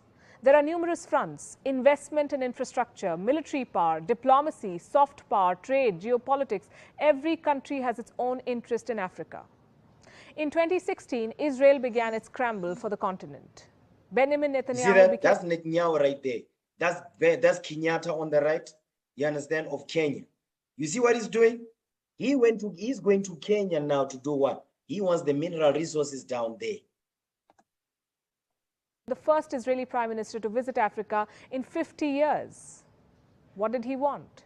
Votes in favor of Israel and against Palestine in the United Nations resolution. That's what they did with Ramaphosa. But Ramaphosa is playing it safe. He's making it seem like he's not against the Palestinians. He's making it seem like he's not against the Palestinians because of what former Chief Justice Mogoeng said. It would paint a picture that they're against Palestine. You understand? That's why they forced the clueless Negro to apologize. You understand? While we was doing that, guess what Ramaphosa was doing? Ramaphosa was receiving and accepting the letter of credence from the Israeli ambassador who came with his wife. What? I'm gonna show you the videos, what he did. You understand? He made sure that he cements the business deals and the geopolitical agreements with Amalek. Okay. Africa and Israel share similar histories, he said. Israel went on to sponsor solar, water and agricultural technologies. In the same year, 2016, Senegal co-sponsored a UN resolution. It condemned the construction of illegal Jewish settlements in the West Bank. What did Israel do? It cancelled the Mashav drip irrigation project. You see what they did? And this is when they did not want to support their initiatives because they were what? Remember what they are doing in Israel. They are kicking our people out of that land. You understand? And there were settlements in the West Bank. They were what? They started to say, no, we're going to cancel all that. You understand? Because Benjamin Netanyahu, he was not in agreement that people must build houses in the West Bank. And guess what? These African presidents, they were in agreement. People, of course, they must settle there. Guess what he did? The deal that he made with Kenya and so forth, Uganda, he said, no, we're canceling that because now you are against us. You see that thing? So Ramaphosa, they're going to do him the same way. If he gets out of line, they're going to cancel any deal that he's got. Just one example. Here's another one. The European Union has pledged more than $54 billion in sustainable investment for Africa. What does the EU want? access to the African market of 1.3 billion people. Brussels has negotiated free trade agreements with at least 40 African countries. But does this ensure a balanced two-way trade? It doesn't. And no country has a bigger interest in Africa than China. Here we go. Moab. That's what we're reading about here in 2 Ezra chapter 15. Moab. Okay? China is funding 1 in 5 infrastructure projects in Africa. It is building every third one. Africa has an infrastructure deficit and China has a signed checkbook. Starting 2005, China has invested at least $2 trillion in Africa. It built 6,200 kilometers of railways, including the continent's longest railway line connecting Ethiopia and Djibouti. Beijing has also built the African Union headquarters in Addis Ababa. What does China get in return? A lot. Geopolitical influence to start with. Beijing is selling its culture, its currency. In Guinea-Bissau, exit signs are written in Mandarin. China has established at least 50 Confucius Institutes across 33 countries. Several African countries use Chinese currency. China also gets a strategic overseas base. In 2017, China built its first overseas base at the Horn of Africa, Djibouti to be specific. Djibouti connects the Mediterranean Sea to the Indian Ocean via the Suez Canal. The base has the capacity to accommodate 10,000 troops. China also gets a market to dump its goods. China is Africa's largest trading partner. Chinese trade has increased 40-fold in the last 2 decades. At least 10,000 Chinese firms operate in Africa. This is according to a McKinsey study. Africa has resources and China has access. Did you know that a third of China's investments in Africa are in the mining sector? You see that thing right there? In the mining sector. What do they want? They want the fruits of the land. That's what they're looking for. But you notice that it says wherever China's making business deals, is investing, is pouring money into the continent, is as now they are bringing their culture, they are bringing their language, you understand? And they are bringing their institutes where they are going to be teaching in Mandarin. Watch this. Remember what we read? It says China, Asia, is partakers of the hope of Babylon. Watch this. Give me the book of Deuteronomy 28, verse 49. I'm going to show you. You see, what Chinese are doing, they are following after the footsteps of America. Okay, watch this. Deuteronomy 28, verse 49. Because I remember in Cape Town, they wanted to start to implement Mandarin in schools in Cape Town. Read that. Deuteronomy 28, verse 49. Okay, come on. Deuteronomy chapter 28, verse 49. Go ahead. The Lord shall bring a nation against thee from far, from the end of the earth, as swift as the eagle flieth. Read. A nation whose tongue thou shalt not understand. You see that part right there? A nation whose tongue thou shalt not understand. Why? Because when they come with their so-called investments, you understand? No, we want to civilize you, as if we're not already civilized. Guess what? They come with their culture too. They come with their language, because that's how the Greeks did things. That's how the Romans did things. Guess what? That's what China is doing things today, because they are following after the footsteps of who? The great whore, America. You understand? The reason why I'm touching on that is because I'm trying to show you when it says the nations that will conquer us, they're gonna take the fruits of our land, they're gonna take the land as well. They will divide us, but they will rob us collectively. America's on the forefront doing that. These clueless black leaders, they're making deals with America, Europe, and China. That's why I brought China into this mix. You understand? And finally, it gets to debt trap That's Africa. it right there. But here's the thing. China is not the only The country. debt trap. Debt. Now we have to pay billions and billions of dollars, because remember, it says they invested what, $2 trillion US on the continent. How much do you think they're gonna want back? Are we gonna be able to pay it back? No, we will not be able to pay that money back. So what do they get in return?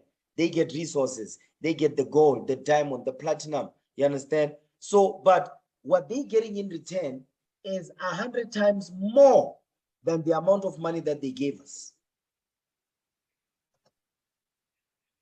In this continent, it's not even the biggest. The United States is Africa's largest investor. It accounts for $54 billion of FDI stock. There are 600 American companies operating in South Africa alone. And this, even after the US president called Africa this. For For the longest time, Africa was nothing but a war zone for Washington. It has over 7,000 troops deployed in the continent.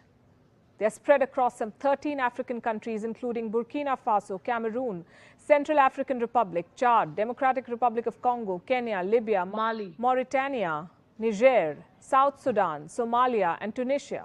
For the US, Africa was a continent for counter-terrorism operations. What happened then? Why is the US suddenly interested in Africa? The answer is this. For the US, Africa is now a new front to take on China, and Washington is now fighting it out for power and influence. An article on the US State Department website reads, and I quote, "Africa is the continent of the future. Thus, we need to make the most of its potential. By 2050, its population will more than double to 2.2 billion people, with over 60% under the age of 25. Where is Africa's interest in all of this? Also, what about India? What role does India play in this continent? New Delhi's ties with Africa date back to the time of Mahatma Gandhi. India was part of the Bandung Project of 1955. New Delhi supported Africa's anti-colonial struggles. It supported the liberalization movements in Ghana, Algeria, Tunisia, Morocco, Angola, Mozambique, Guinea-Bissau. India also raised the issue of racism in South Africa. It will be unfair to say, though, that India's newfound interest in Africa has nothing to do with China. In 2018, Indian Prime Minister Narendra Modi toured key African states just ahead of Chinese President Xi Jinping. You see that thing? He met with he met with Ramaphosa. And you see who's that? That's the president of Uganda. That's Museveni. That's Museveni right there at the bottom. This is Museveni right here. You understand? He's meeting with key African so-called leaders. You understand? So remember, he says Asia. You've got Russia, you've got India, you've got China, you've got Japan. Visit. In 2018, India decided to open 18 new embassies in Africa. India has defense partnerships with Zambia, Nigeria, Ghana, Ethiopia, Botswana, Uganda, Mozambique, and Namibia. New Delhi is currently training African military. Indian company Airtel is a dominant telecom firm in Africa. New Delhi is offering 50,000 scholarships to African students. Despite everything, India is far behind China in the race for Africa. China's Belt and Road Initiative has sealed its hold on Africa.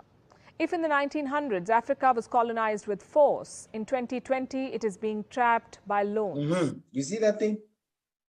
Because when he says the 19th century, talk about the 1800s, the Berlin Conference, the scramble for the continent. You understand? So now we've entered into the debt trap. New colonial masters with new deals and new rules, with new business deals, new agreements. And guess what? These clueless black leaders, who Ramaphosa, you understand? Who Chief Justice Muhwe, Musimaimani, what's this guy? Who black like me? Mashaba. They are clueless. They don't know what the hell they're doing. You understand? They don't know what the hell they are doing. But today, I'm dealing with Ramaphosa and Chief Justice Muhwe, former Chief Justice. Okay, now that's it on that. Okay, let's go back. All right, let's go back. Go back to 2nd Ezra now, 16 verse 46. Let's go back there. Read what you got. 2nd Ezra, chapter 16, verse 46. Go ahead. For strangers shall reap their fruits and spoil their goods. You see that thing? Strangers shall reap their fruits. That's why China says is investing more in mining. And guess what America is doing? America, they are also what? They are investing in that. They want to take on China.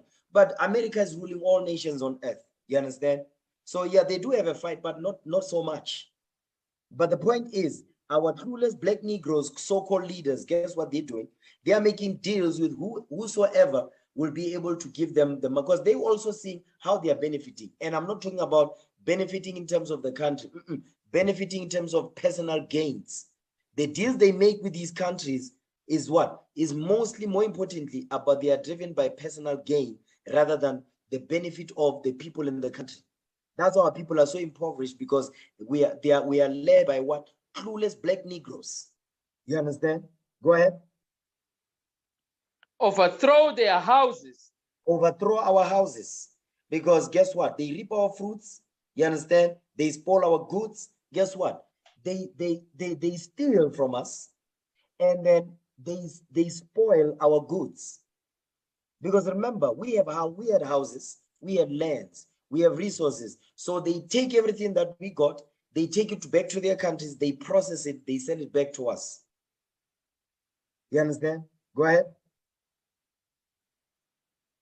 And take their children captives. Read. For in captivity and famine shall they get children. I'm going to deal with that in a second. Go ahead. Verse 47. And they that occupy their merchandise with robbery, the more they deck their cities, their houses, their possessions, and their own persons. You see what they did? It says, they that occupy their merchandise with robbery. What is the merchandise? That's the fruits in verse 46. That's the merchandise, the gold, the platinum, the uranium. You understand? All these mineral resources that we've got, it says they occupy them by robbery. The more they deck their cities, they decorate their cities with the merchandise that they robbed us off of. You understand? It says they decorate their houses as well, their possessions, and their own persons. That's why they're able to wear gold earrings, diamond rings, and so forth. That's because they are robbing us of those things.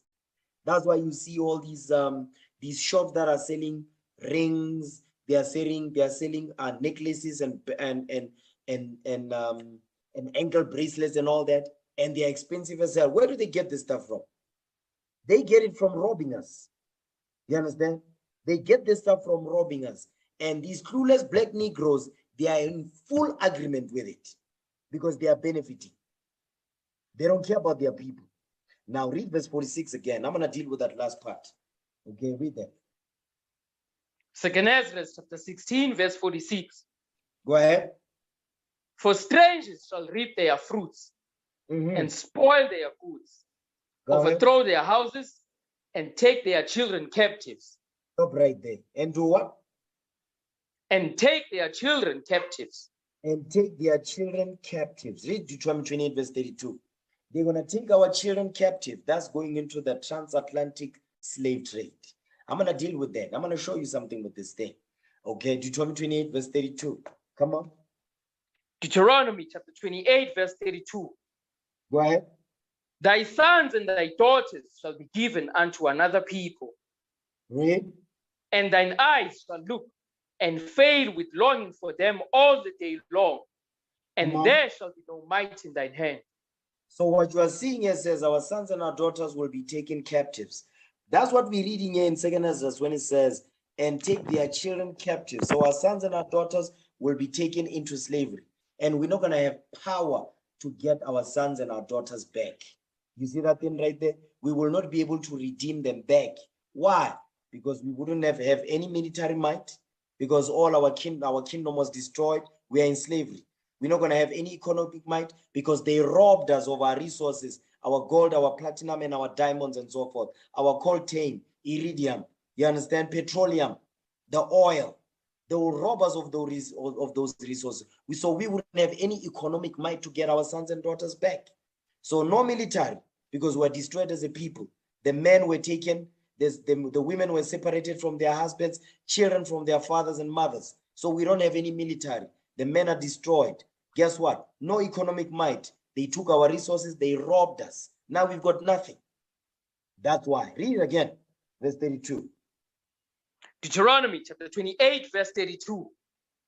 Come on. Thy sons and thy daughters shall be given unto another people, and thine eyes shall look and fail with longing for them all the day long, and there shall be no might in thine hand. We're not going to have any might to return our sons and our daughters back. Now read verse 41. Come on. Deuteronomy chapter 28, verse 41. Read. Thou shalt beget sons and daughters, but thou shalt not enjoy them, for they shall go into captivity. So our sons and daughters will not enjoy to see our daughters grow, our sons grow, because they will go into captivity. And how will they be taken? Jump up to verse 31. Watch this. Deuteronomy chapter 28, verse 31. Read. Thine ox shall be slain before thine eyes. The ox goes into our resources. Our ox, because our oxen, we used to plow with our oxen. You understand? To make sure that when we planting season and all that, we use our oxen. And that's also that's our resources. That's our food. You understand? It says, thy ox shall be slain before thine eyes. Go ahead. And thou shalt not eat thereof. You're not going to eat thereof, because guess what? They're going to take, because when your ox is your resources. When it says slain, meaning robbed, taken. You understand? When it says you shall not eat thereof, you're not going to benefit from the resources of your own land and of your own house. Go ahead. Thine heirs shall be violently taken away from before thy face. Stop right there. It says, thine heirs shall be violently taken away from before thy face. Their ox and their heirs goes into our resources. That goes into our children as well, because our children is our inheritance. You understand? Our children, they help us to build our families, build our empires. So when they take our cows, our oxen, our livestock, including our children too, they are taking our resources. And how were they taken? Violently. They were taken with violence. Okay, read on. Thine heirs shall be violently taken away from before thy face, and shall not be restored to thee. You see that thing? It shall not be restored to thee. That's why it says, you shall have no might in thine hand. It will not be restored to us, because now somebody else has it. Somebody else has control over it. Somebody else dictates how it's used, who uses it, and where it's used. You have no say. Read. Thy sheep shall be given unto thine enemies, and thou shalt have none to rescue them. You see that thing? Our sheep. That goes into what? It goes into our resources still. It says what? And he shall have none to rescue them. Nobody gonna rescue them. That also goes into what?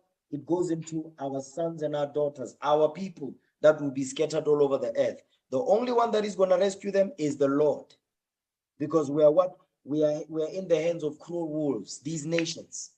That's what the Lord is saying right there. Now watch this. Now read verse 48.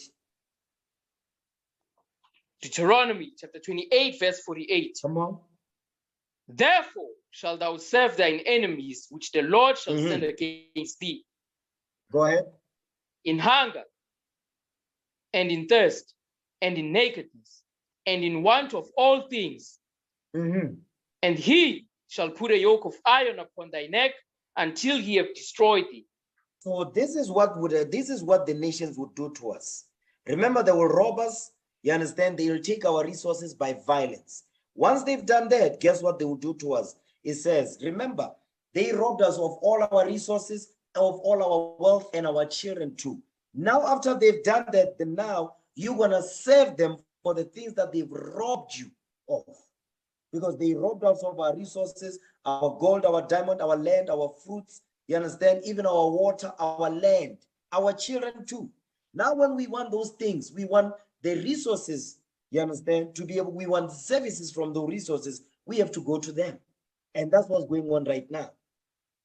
They robbed us of everything that we've got, the basic needs of life.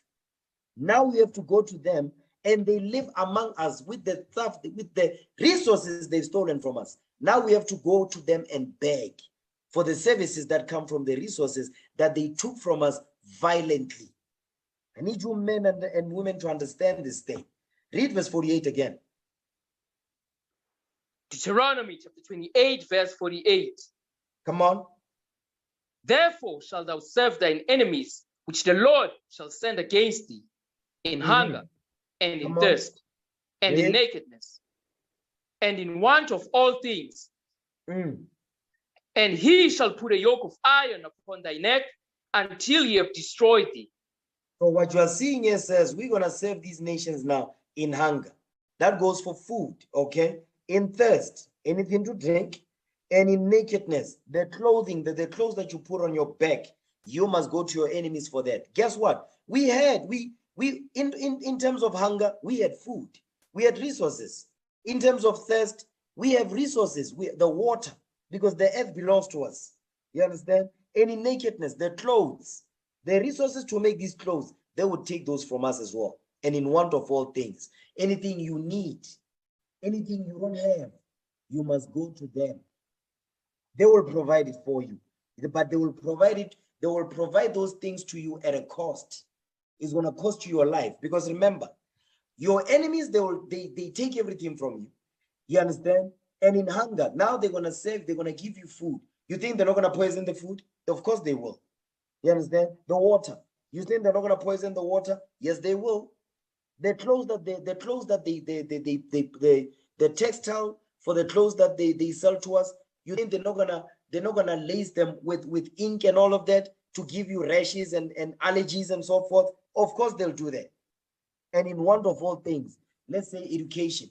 You go to school, you do your degree, you don't get a job. You see many of our people, they've got degrees, they've got PhDs and master's degrees, but they are washing cars. So what happened to all that money with that degree that you got in economics, in mathematics, in whatnot, whatever, but you don't have a job? What's the problem? Because your enemies are not going to give you education for you to be over them, to surpass them. No. Think about that thing.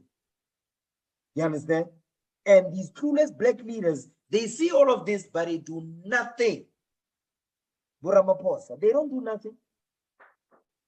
They just fatten their pockets. That's all they care about. They are greedy dogs, like the Bible says. You understand? They don't give a damn about their own people. Now watch this. Now read verse 68. Go ahead.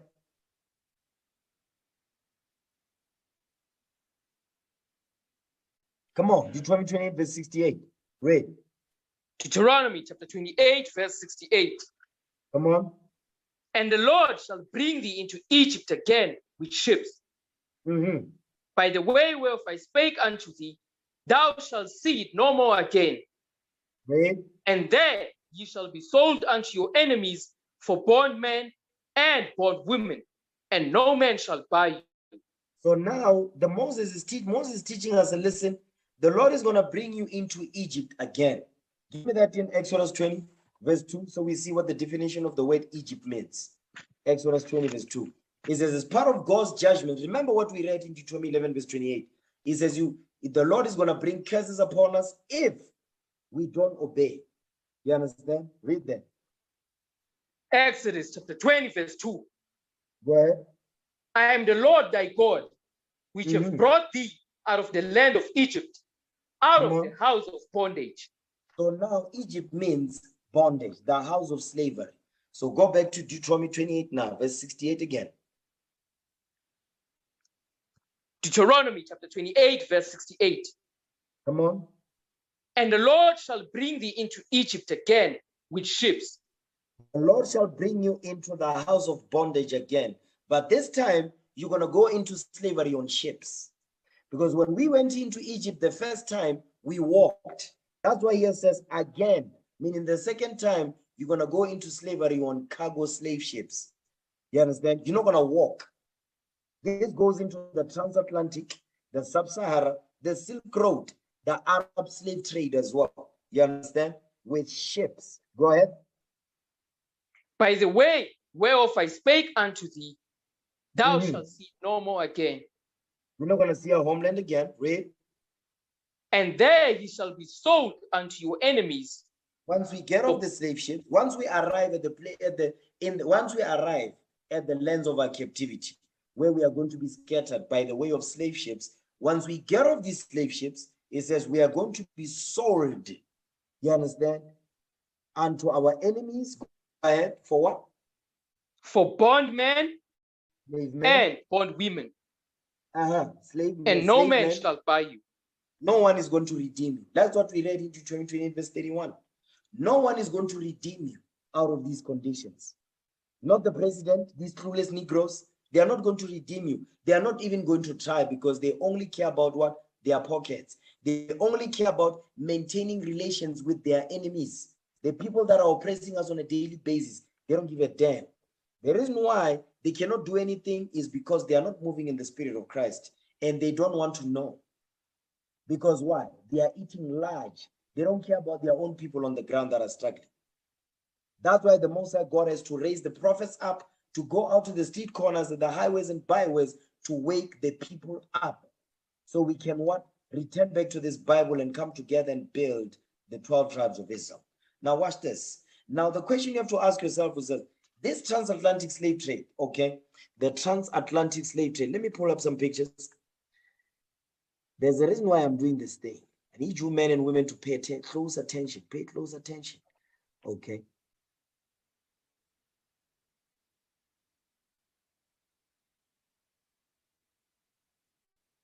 The reason why this is important to bring out is because our people, they learn with images, right?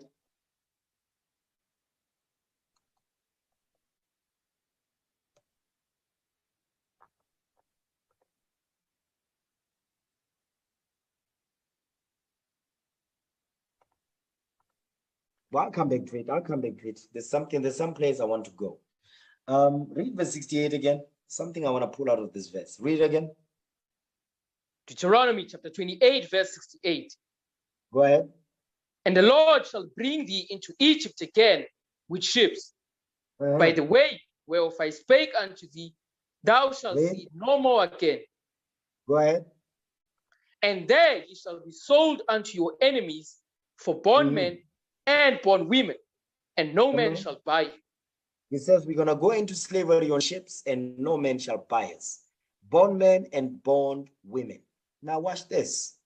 Now I'm going to show you something, because we always talk about the transatlantic slave trade and so forth. You understand? Which is fine. Okay. We always talk about it. You understand? When we are on the streets, when we're teaching our people. Let me get this real quick. Okay. Okay. Read that verse again. Deuteronomy 28, verse 68. Deuteronomy 28, verse 68. Come on. And the Lord shall bring thee into Egypt again with ships. With what? By the way, with ships. With ships. With ships. The cargo slave ships. Okay. Now watch this. Let me share my screen. Okay. Let me share my screen so we can see this thing. With ships. Now read that part again. Deuteronomy 28, verse 68. Deuteronomy chapter 28, verse 68. Come on. And the Lord shall bring thee into Egypt again with ships. With what? With ships. With cargo slave ships. So these are the ships. These are the ships that carried our forefathers and foremothers, you understand, during the transatlantic slave trade. That's the white man right there. That's the white man putting black men and black women on the ships.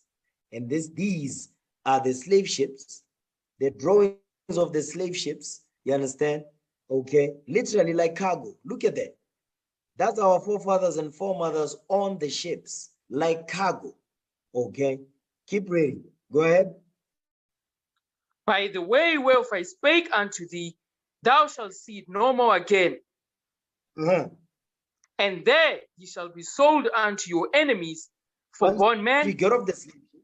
It says, once we get off the slave ships, we shall be sold unto our enemies, the same enemies that you see here, putting our forefathers and foremothers on the slave ships. Look at our foremothers right there at the corner, scared and afraid. It says, we shall be sold. Look at that, to be sold. Slave. That's our father right there with chains on his neck and on his wrists and on his ankles. Look at that right there. That's our forefathers. That's in the Bible. Go ahead. And there ye shall be sold unto your enemies for bondmen and bondwomen. Bondmen. You see our forefathers? Bondmen. Our foremothers here? Bondwomen. Go ahead. And no man shall buy you.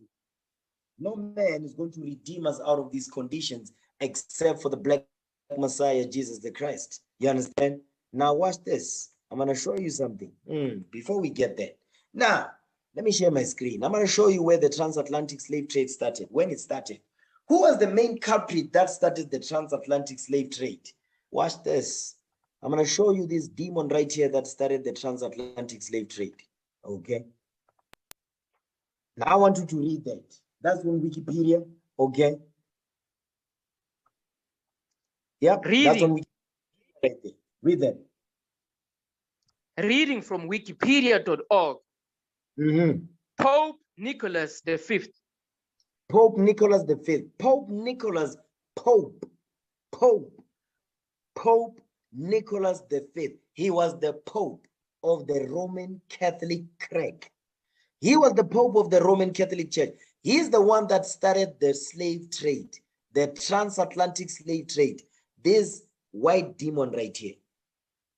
This man, he's the one that did that thing. So let's read some synopsis. Read that paragraph right there. Okay. Pope Nicholas V, 13 November 1397 to 24 March 1455. Yeah, we don't really care about when he was born. Okay. So read that. He says he was what? He was head of the what? He was head of the Catholic Church and ruler of the Papal States from 6 March 1447 until his death. So he says he was the head of the Catholic Church and ruler of the Papal States from 6 March 1447 until his death. When he says Papal States, he's talking about the states that were ruled over by the popes. That's what he's talking about. Okay, go ahead. Pope Eugene made him a cardinal in 1446 after successful trips to Italy and Germany.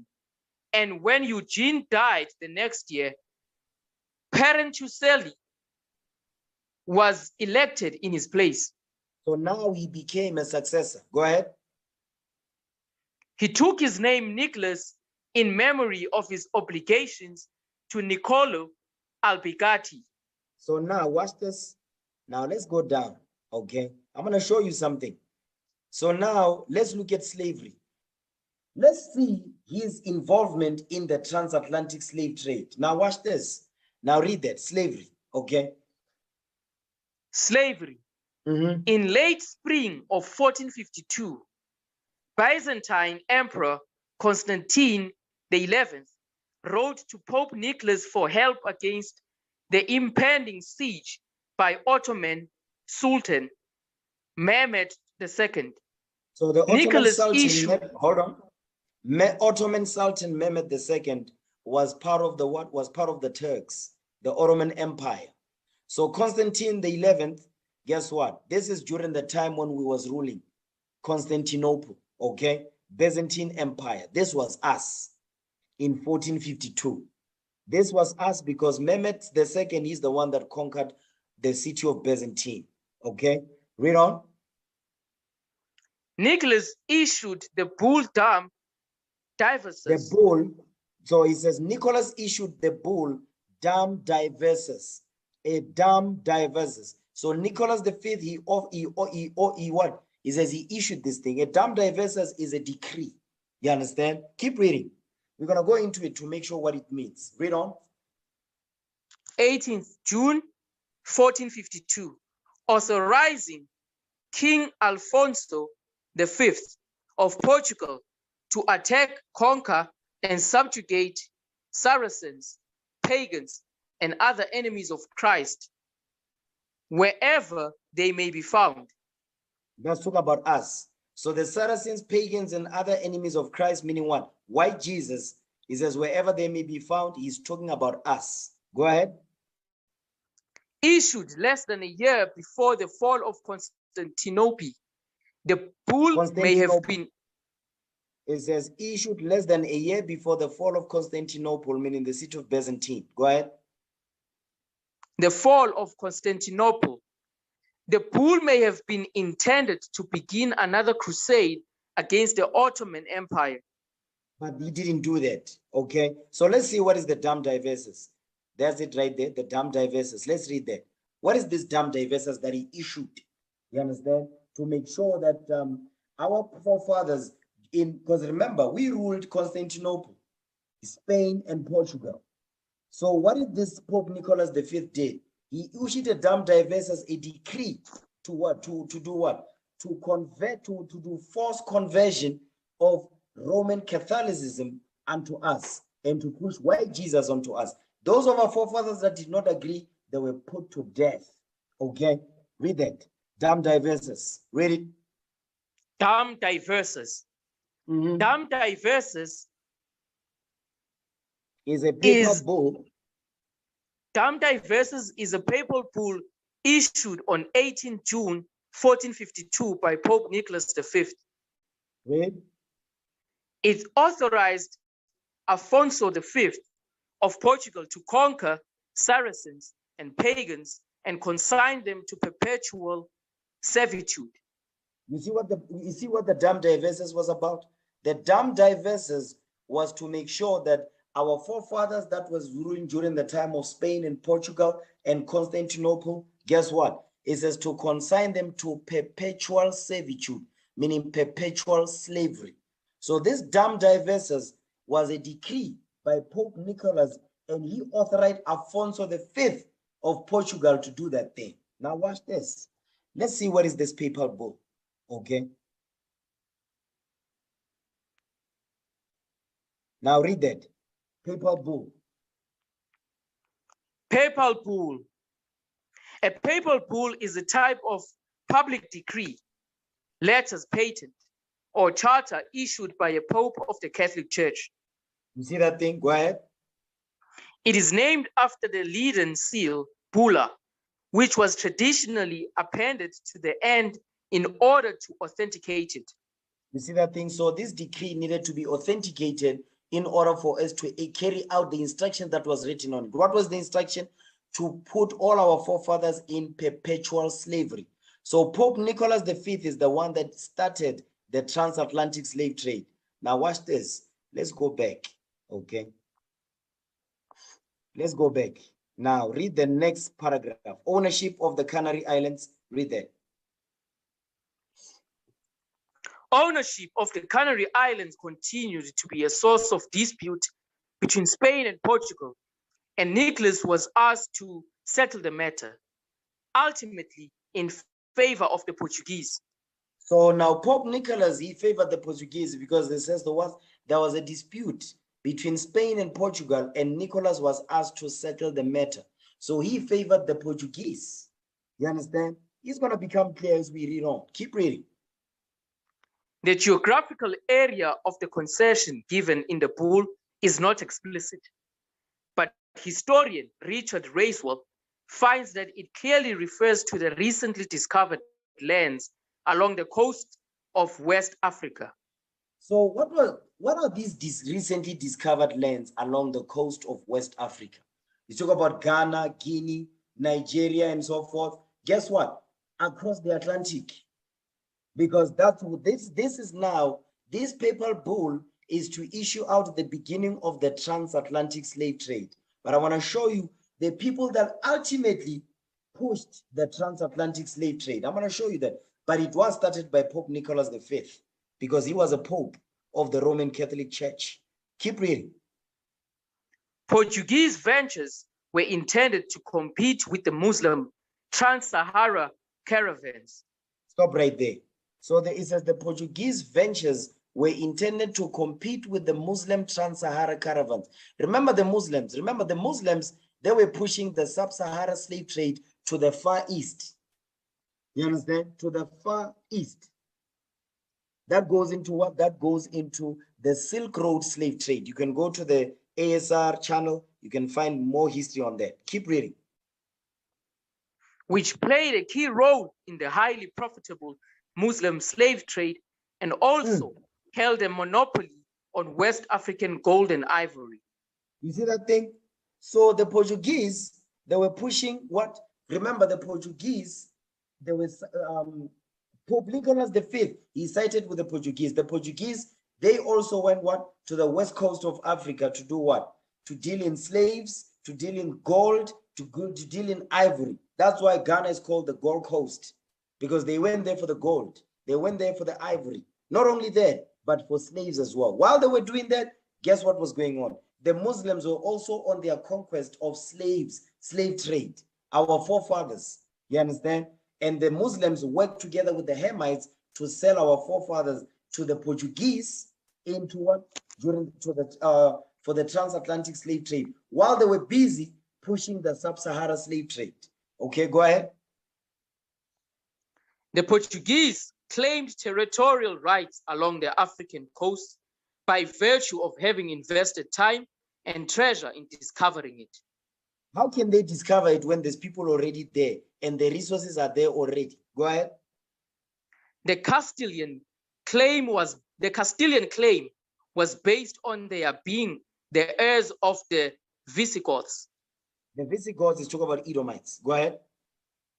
In 1454, A fleet of caravels from Seville and Cadiz traded along the African coast, and upon their return were intercepted by a Portuguese squadron.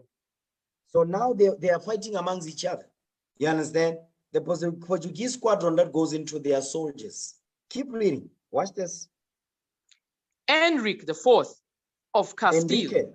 Enrique IV of Castile. Go ahead. Enrique IV of Castile threatened war. Because now remember, they are greedy. So now they're going to fight amongst themselves for the resources that they have found. Read on. Alfonso V appealed to the Pope for moral support of Portugal's right to a monopoly of trade in lands she discovered. They did not discover these lands. These lands were already there. Understand that. Keep reading. Go ahead. The papal bull Romanus Pontifex, issued on 8th January 1455, endorsed Portuguese possession of Ceuta, which they already held, and the exclusive right to trade, navigation, and fishing in the discovered lands, and reaffirmed the previous dam diverses. They reaffirmed the previous dam diverses that was issued by Pope Nicholas V, who made sure that Alfonso V, he made sure that this decree came to pass. Go ahead. It granted permission to Alfonso and his heirs to make purchases and sales of any things and goods and victuals whatsoever as it may seem fit with any Saracens and infidels in said regions. Said regions. So the Saracens and infidels is making reference to us. Go ahead. Provided they be not iron instruments, wood used for construction, cordage, ships, and any kinds of armor. Any kinds of armor. Okay, now watch this. What we're reading here is what? What we're reading here is they are preparing to sell us. You understand? Because remember, they have a papal bull, the dam diverses, to make sure that the trade goes on. And who was given the upper hand? The Portuguese was given the upper hand in order for them to deal in trade. You understand? To be able to get access to resources when they say they discovered lands, but the lands they discovered, the people was already there. Even when they crossed the Atlantic, when they went to South, Central, and eventually North America, there was people there already. The tribe of Gad, the Seminole Indians, the Taino Indians, the Puerto Ricans, the Cuban Indians, they found them there already. Okay, go ahead. Next paragraph. The bull conferred exclusive trading rights to the Portuguese between Morocco and the Indies, with the right to conquer and convert the inhabitants. The inhabitants is talk about us. They were converting us to what? To Roman Catholicism. Why Jesus? Go ahead. A significant concession given by Nicholas in a brief issued to King Alfonso in 1454 extended the rights granted to existing territories to all those that might be taken in the future. Meaning the slaves that will be taken in the future. Go ahead. So this dam diverses, it extended rights to existing territories and all those that might be taken in the future, meaning territories that they will conquer in future. So the dam diverses, this papal bull that was authored and authorized by Pope Nicholas V. Remember, Alfonso was the king. So the king had no say. The Pope had power over the king. Understand? Read. Consistent with these broad aims, it allowed the Portuguese to invade, search out, capture, vanquish, and subdue all Saracens and pagans whatsoever, and other enemies of Christ wheresoever placed, and the kingdoms, dukedoms, principalities, dominions, possessions, and all movable and immovable goods whatsoever held and possessed by them, and to reduce their persons to perpetual slavery. You see what they did? It says, look at what they did. This papal bull, it says, it allowed the Portuguese to invade, search out, capture, vanquish, and subdue all Saracens and pagans whatsoever and other enemies of Christ. Who are those enemies? Talk about us, our people. Because remember, when they conquered Constantinople, guess what they did? The Spanish, the Portuguese, guess what? We were ruling as the Moors in Spain and Portugal. What do you think they did? They robbed us because we had wealth. They robbed us of the gold, the silver, the diamonds, the platinum, our money, everything that we had, and our clothes too. They robbed of everything that we've got during the Spanish and the Portuguese Inquisition. This is now part of this. Guess what? What we're about to read in the next couple of pages, you're going to read about the Spanish and the Portuguese Inquisition, which is part of this. You understand? And who was started by who? Pope Nicholas V. You understand? That's why it says, wheresoever placed, meaning the infidels as they call us, and the kingdoms, because we had kingdoms, dukedoms, principalities, dominions, the possessions we owned, and all movable and immovable goods. What is the movable goods? People, you understand? Livestock, whatsoever held and possessed by them, and to reduce their persons to perpetual slavery. That's what the dam diverses was about. That's what that papal bull was about. It was a decree to do this to us. You understand? Go ahead. It says, However, together with a second reference to some who have already been enslaved, this has been used. Hold on. Our people that was already enslaved. Remember, don't forget what the Muslims, because the Muslims were already pushing slavery. The Muslim didn't start during that. They started way before that. You understand? The Muslims started their slavery in 652 AD. The sub-Saharan slave trade, that's when it started. So the Portuguese, they coming later on when they are pushing slavery, but they did much. They did much worse to us. But what I'm showing you is that all these nations, you've got the Arabs pushing on the sub-Saharan slave trade towards the East Coast, the Far East, the East Coast and the Far East. You've got the Portuguese under the papal bull, the dam diverses that was given by Pope Nicholas V on the West Coast so that they can cross the Atlantic, hence the transatlantic slave trade. Okay, go ahead. This has been used to suggest that Nicholas sanctioned the purchase of black slaves from the infidel. You see that thing? They were purchasing black slaves, our forefathers and foremothers. That's what we read here in Deuteronomy 28, verse 68. Go ahead. Many Guineamen and other Negroes taken by force. Many Guinea men. Remember the Bantus were taken from where? Guinea, the Gulf of Guinea, and other Negroes taken by force.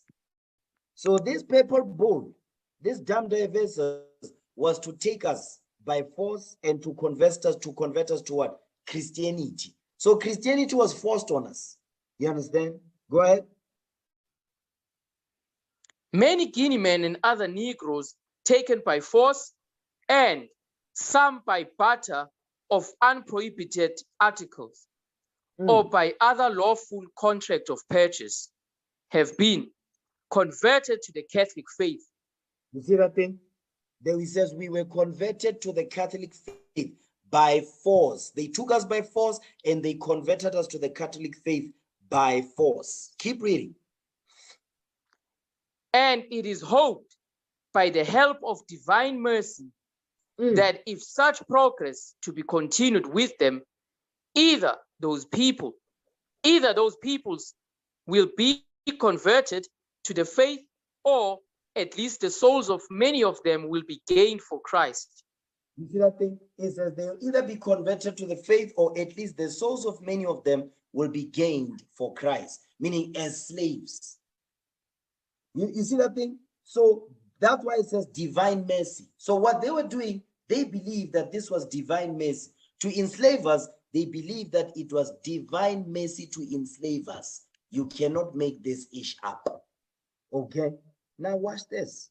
Read on. Keep reading. Read on. It is on this basis. Read. It is on this basis that it has been argued and that collectively the two bulls issued by Nicholas gave the Portuguese the right to acquire slaves along the African coast by force or trade. You see that thing? Now watch this. Give me that in First Maccabees chapter 3. First Maccabees. Okay. First Maccabees. I want to show you how the pieces fit together. First Maccabees 3 verse 41. Because here what we're reading is that Pope Nicholas, the papal, these two papal bulls issued by Nicholas V, it says they gave the Portuguese the right to acquire slaves along the African coast, meaning the west coast, by force or trade. They forced conversion, which is the Roman Catholic faith, you understand, or slavery. Now read that. First Maccabees 3 verse 41. Come on. First Maccabees chapter 3 verse 41. And the merchants of the country, hearing the fame of them, took silver and gold very much with servants, and came into the camp to buy the children of Israel for slaves. Read. A power also of Syria and of the land of the Philistines joined themselves unto them. So now you had the Portuguese, you had the Muslims, and you had the Hamites joining themselves together to come and buy the children of Israel for slaves. Now I'm going to show you that. Keep reading. Now read the next part of that paragraph. By dealing, I'm going to show you that because here we're reading about the Philistines, which is the Hamites. You understand? They were working together with who? The Muslims and the Portuguese. Watch this. Read that. So that means that's letting you know that these Hamites, they knew who they were selling in slavery. They knew who they were selling because in Ghana, in Guinea, Nigeria, Cape Verde, you understand? And in Guinea, guess what? He says, Guinea men, he says they found what? And other Negroes taken by force. That's the Bantus, okay? Keep reading. Read that. By dealing with local African chieftains Stop right and there. Muslims. By dealing with local African chieftains. What is this talking about? Hamites. Hamites. Hamites. They were working together. So you have the Portuguese working together with the Hamites. Go ahead. And Muslim slave traders. You see that thing? And Muslim slave traders. So you've got Muslims, you've got Hamites, you've got Hamites and Muslims working together with the Portuguese to buy and sell us. Go ahead. The Portuguese sought to become key European players in the lucrative slave trade. You see that thing? The Portuguese sought to become key European players in lucrative slave trade. So these Portuguese, who are they? Give me that in Joel 3. Let me show you something. We know the Portuguese, these are Edomites. You understand? Portuguese Caucasians. Okay, watch this. Give me Joel 3. I'm going to show you something right here. So when it says the Grecians, that's the Portuguese. Okay. Grecians, that's the Portuguese. I'm going to come back to this chapter. Just get Joel 3 verse 6. Let's get to the point. Joel 3 verse 6. Remember in First Maccabees 3:41, it says they got silver and gold very much. Where did they get that? Where did they get the silver and the gold? Remember Deuteronomy 28 verse 33 says, the fruit of thy land and all thy labors shall a nation which thou knowest not eat up, and thou shalt be only oppressed and crushed always. Where did they go get the gold from? Where did they get the silver from? They robbed us. And they used the silver and the gold that they robbed us to purchase and buy slaves and to insure the ships. I'm coming to that next. Okay, read that in Joel 3 verse 6. Come on. Joel chapter 3 verse 6. Go ahead. The children also of Judah and the children of Jerusalem have ye sold unto the Grecians, that ye might remove them far from their border. You see that thing? They removed us far from our border. They removed us far from our border, meaning our homeland. Not only that, but when we ran deeper into the continent, we started to hide among these Hamites. Guess what? These Hamites knew who we were, and they worked together with they worked together with the Palestinians, the Ottoman Turks, to sell us to the Grecians. Who are those Grecians? The Portuguese. That's what we're reading here on Wikipedia, the Portuguese. Now watch this. Let's go to not the paper book. We already read the paper book. Okay. Now watch this. Before we get that, now read the Spanish Inquisition, the Portuguese Inquisition. Because the Portuguese Inquisition, guess what? We were ruling Spain and Portugal as the Moors. Okay, now read that. Portuguese Inquisition. Now remember, the Portuguese Inquisition is in 1536. Okay, in 1536. The papal bull was issued in 1452. Keep that in mind. Now read that. Portuguese Inquisition. Reading from wikipedia.org. Portuguese Inquisition. The Portuguese Inquisition, officially known as the General Council of the Holy Office of the Inquisition in Portugal, was formally established in Portugal in 1536 at the request of its king, John III. Now watch this. Hold this. We coming right back. I'm going to deal with the Portuguese Inquisition in a second. Remember, the Portuguese were given carte blanche by Pope Nicholas V with his papal bulls. Now let's go to the Spanish Inquisition. I'm going to show you something. Now read the Spanish Inquisition, because the Spanish Inquisition comes before the Portuguese Inquisition, after the papal bull that was given by Pope Nicholas. Read that. Spanish Inquisition. The tribunal of the Holy Office of the Inquisition, commonly known as the Spanish Inquisition, was established in 1478 by the Catholic monarchs. By the what? By the Catholic monarchs. By the Catholic monarchs. They're going to tell you who those Catholic monarchs are. Keep reading. Go ahead. King Ferdinand II of Aragon. And Queen Isabella I of Castile. You see that thing? King Ferdinand II of Aragon and Queen Isabella I of Castile. These two Catholic monarchs, they are the ones that were following the papal bull that was drafted by Pope Nicholas V. They are the same ones that gave the carte blanche, they gave the papal bull, the decree, to Christopher Columbus and the conquistadors in 1492 to go and conquer Northern Kingdom. That they call it the Age of Discovery. You understand? So it all ties in together. Okay, keep reading. It was intended to maintain Catholic orthodoxy in their kingdoms and to replace the medieval Inquisition. Stop right there. Hold on. The medieval Inquisition, that goes into what? The Dark Ages. The medieval Inquisition, that's when they conquered us under the Turks, the Ottoman Turks. Okay, go ahead. Which was under papal control. That's it right there, which was under papal control. Meaning what? The popes were the one that had power over the Roman Catholic Church and the Orthodoxy in their kingdom. So the monarchs, which is King Ferdinand II and Queen Isabella, guess what? They are the ones that gave what they call it, the Spanish Armada. They are the ones that gave what's this guy's name? Christopher Columbus, to go and conquer Northern Kingdom. Talk about, no, they are looking for spices. But they had what? They had army. They had an army. Christopher Columbus he had an army with him. You understand? And they were looking for spices. Remember when we were watching that movie Dune? When we were watching that movie Dune, and they had all these machinery, and guess what? They said they were mining for spices. No, they were not mining for spices. That was a metaphor for what? It was a metaphor for the resources upon the land. And that's what the Spanish Armada contained by King Ferdinand and Queen Isabella. They were following the papal bull that was drafted in 1452 already. Okay, keep reading. Go ahead. It became the most substantive of the three different manifestations of the wider Catholic Inquisition, along with the Roman Inquisition and Portuguese Inquisition. Stop right there. Along with the Roman Inquisition and the Portuguese Inquisition. So the Roman also did that.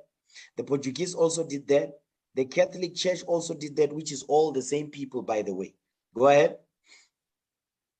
The Spanish Inquisition may be defined broadly as operating in Spain and in all Spanish colonies and territories, which included the Canary Islands, the kingdom of Naples, Read. and all Spanish possessions in North, Central, and South America. You see that thing? North, Central, and South America. That forms part of the transatlantic slave trade, because they had to go over the Atlantic Ocean to do what? To go and conquer new lands, which is called the New World. That's where the New World Order comes from. Because before they crossed the Atlantic, it was called the Old World, which was the known world. When they crossed the Atlantic, it was called the New World, which is the New World Order. Okay, go ahead. According to modern estimates, around 150,000 people were prosecuted for various offenses during the 3-century duration of the Spanish Inquisition, of whom between 3,000 and 5,000 were executed. Those numbers are just approximate. Those numbers are just approximates, but keep reading. Read that. The Inquisition was what? The Inquisition was originally intended primarily to identify heretics among those who converted from Judaism and Islam to Catholicism. Now, what's happening is this is the Spanish Inquisition. It says the Inquisition was originally intended primarily to identify heretics. Who are the heretics? Us. We was the heretics. Why did they say we are heretics? Because we did not want to convert. We're keeping the laws, statutes, and commandments because we ruled Spain, we ruled Portugal. So when they came to conquer us, they identified us as heretics because we did not want to convert to the Roman Catholic faith. That's why when you look at North, Central, and South America, what is primarily, especially in South and North America, South and Central America, is mainly the Roman Catholic faith. Our brothers, Northern Kingdom, yes. So it says, among those who converted from Judaism and Islam, because you had Moors who practiced Judaism, you had Moors who practiced Islam, but they were still Israelites. It says they converted to Catholicism. Now read the next part. Keep reading. Go ahead. Watch this. The regulation of the faith of newly converted Catholics was intensified after the royal decrees issued in 1492 and 1502. Come on. Ordering Jews and Muslims to convert to Catholicism or leave Castile. You see that thing? So look what's happening. It says what? The regulation of the faith of newly converted Catholics was intensified, meaning those of our forefathers that was practicing Judaism and the Moors that were calling themselves Muslims. It says they were converted into the Catholic faith. They were called Catholics. You understand? It says it was intensified, meaning to make sure that the Inquisition made sure that you were fully converted to the Roman Catholic faith. It says a royal decree was issued in 1492. That goes into what Christopher Columbus and the conquistadors, and 1502, ordering Jews and Muslims, these Muslims don't talk about Ishmael, talk about Israelites, to convert to Catholicism or leave Castile, meaning leave that area. Keep reading. Watch this. Resulting in hundreds of thousands forced conversions. The persecution of conversos and moriscos, and the mass expulsions of Jews and of Muslims from Spain. So what's happening here is what? It says there were forced conversions, the persecution of conversos. Let's see what is a converso. Watch this. Now read that. Read the definition of converso right there. A converso, convert, was a Jew who converted to Catholicism in Spain or Portugal, particularly during the 14th and 15th centuries, or one of his or her descendants. You see that thing? A converso was a converted Jew converted to the Roman Catholic faith in the 14th and 15th century, meaning 1300s and 1400s. You understand? One of his or her descendant. That's a converso. Let's see what is a morisco. Okay, read that.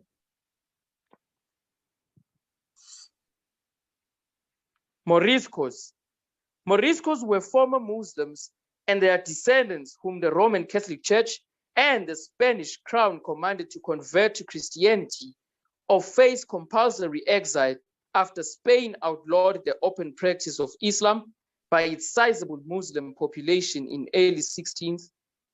100. Now watch this. The Moriscos were Israelites that were practicing Islam and who converted to the Roman Catholic faith.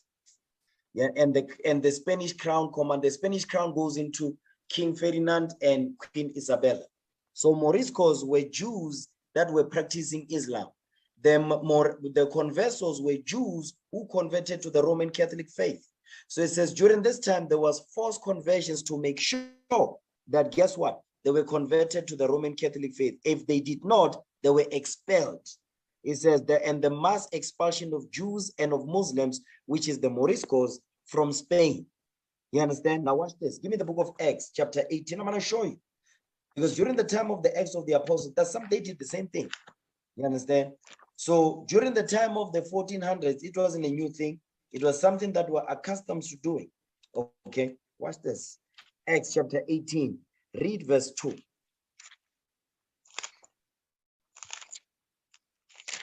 Acts chapter 18, verse 2. Go ahead.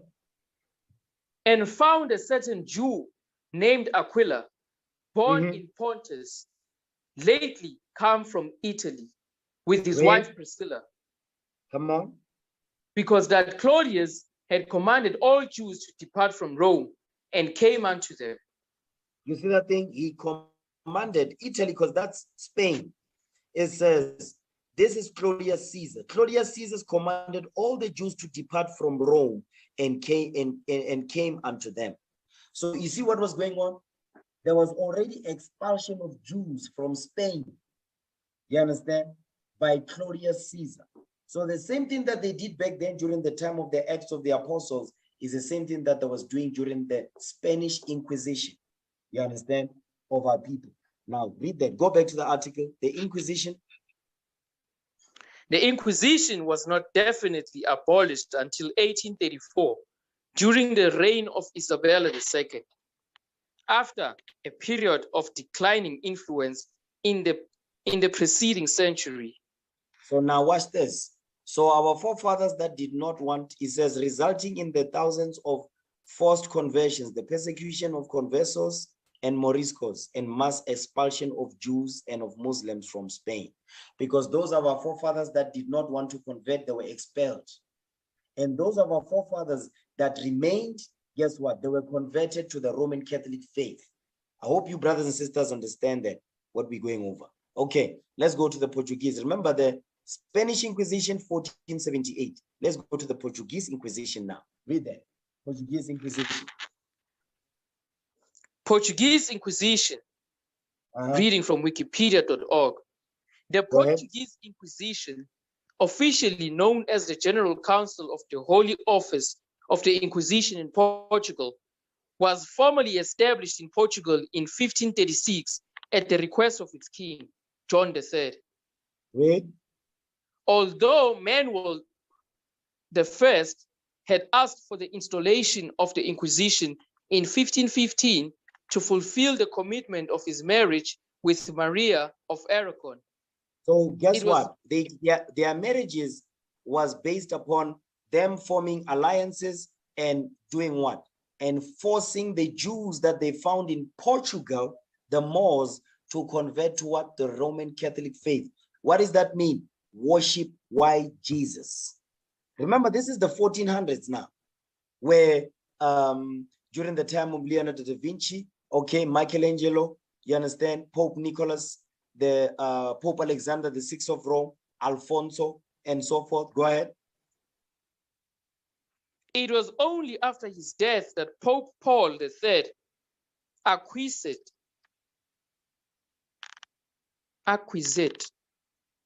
in the period after the medieval Inquisition. The medieval Inquisition, hold on. The medieval Inquisition is talking about when they were conquering us during the 1400s, 1453, okay? The fall of Constantinople, the Byzantine Empire. Go ahead. It was one of 3 different manifestations of the wider Christian Inquisition, along with the Spanish Inquisition and Roman Inquisition. The Goa Inquisition was an extension of the Portuguese Inquisition in colonial era Portuguese India. You see that? Portuguese India. So now, what I want to show you, what I wanted to show you was what? What I wanted to show you was how the transatlantic slave trade took place. The transatlantic slave trade was started by who? By Pope Nicholas V. Then that's when Queen Isabella, King Ferdinand got involved with the Spanish Inquisition, and then the Portuguese Inquisition when they kicked us out of Spain, when we did not want to convert. And many of our forefathers, remember, during the time of the transatlantic slave trade, there were many of our forefathers, because we ran deeper into the continent of Africa. Give me that in Luke and Matthew chapter 2, verse 13. I'm going to show you something. Because when we were expelled out of Spain and Portugal, we ran deeper into the continent because our forefathers and foremothers was already there on the continent already. When did we get there? Get that in Matthew 2, verse 13. Watch this. Matthew 2, verse 13. The reason why I'm going over these histories because these clueless black Negroes, they don't know history. So the reason why you see how people are confused is because they that are led by them are destroyed. I'm proving my point here in the spirit of Christ. Read that. Matthew 2, verse 13. Come on. Matthew chapter 2, verse 13. Go ahead. And when they were departed, behold, the angel of the Lord appeared to Joseph in a dream, saying, Arise and take the young child and his mother and flee into Egypt. And be thou there until I bring thee word, for Herod will seek the young child to destroy him. You see that thing? So the angel visited our forefather Joseph and Mary to say, listen, take the baby Christ and run deeper into the continent. Go and hide in Africa. Because we're already in Africa, say run deeper into the continent. So now the same thing that was told by the angel to Joseph and Mary is the same thing that Christ told us when during the time of 70 AD. So get that in Luke 21, 24. Luke 21, verse 20. Read Luke 21, verse 20. Okay. Luke chapter 21, verse 20. Go ahead. And when ye shall see Jerusalem compassed with armies, then know that the desolation thereof is nigh. Because that's the Roman Inquisition. When Rome destroyed us, you understand? 70 AD. Go ahead. Then let them which are in Judea flee to the mountains. That's Egypt. Flee to the mountains, meaning run deeper into the continent of Africa and hide yourselves. Read on. And let them which are in the midst of it depart out. Come on. And let not them that are in the countries enter thereinto. Read. For these be the days of vengeance, that all things which are written may be fulfilled.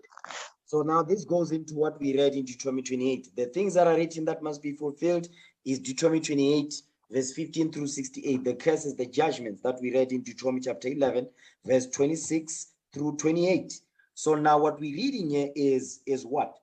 This right here is during the time of 70 AD when the temple was destroyed. Over 1 million Jews, when you read from Babylon to Timbuktu, it says over 1 million Jews fled into Africa. Guess what? During the time of the Spanish and the Portuguese Inquisition, guess what happened? When we did not want to convert to the Roman Catholic faith, guess what our forefathers did? They ran, you understand, they were expelled out of Spain and Portugal under the papal bull that was drafted and approved by Pope Nicholas V. So when we ran deeper into the continent, we knew that our forefathers and foremothers, they already there, because when did they go? When did we go into the deeper into the continent? 70 AD. 70 AD. I'm putting the pieces of the puzzle together so you brothers and sisters can understand what's going on here. You understand? So when we ran deeper into the continent, we knew that our brothers and sisters are there already. But guess what happened? In the 1600s, guess what? We were sold into captivity. The transatlantic slave trade happened. You understand? But it started already in 1492. Because when under the Spanish Inquisition, you understand, the Portuguese Inquisition, which extended all the way up to what, to the 1600s, when they started to, there was a major slave trade by the Portuguese, you understand, the Spaniards, you understand, by the help of who? Muslims, meaning Arabs and Hamites. So guess what? The descendants of the Spaniards, the descendants of the Portuguese, the descendants of Pope Nicholas V, who do you think those people were? Who are those people? I'm going to show you. Watch this. Give me, let's go to this book. Let's go to the book now. Watch this. I'm going to show you something this day. I'm going to show you how the pieces fit together. Okay. Page 201. Okay. Let me share my screen.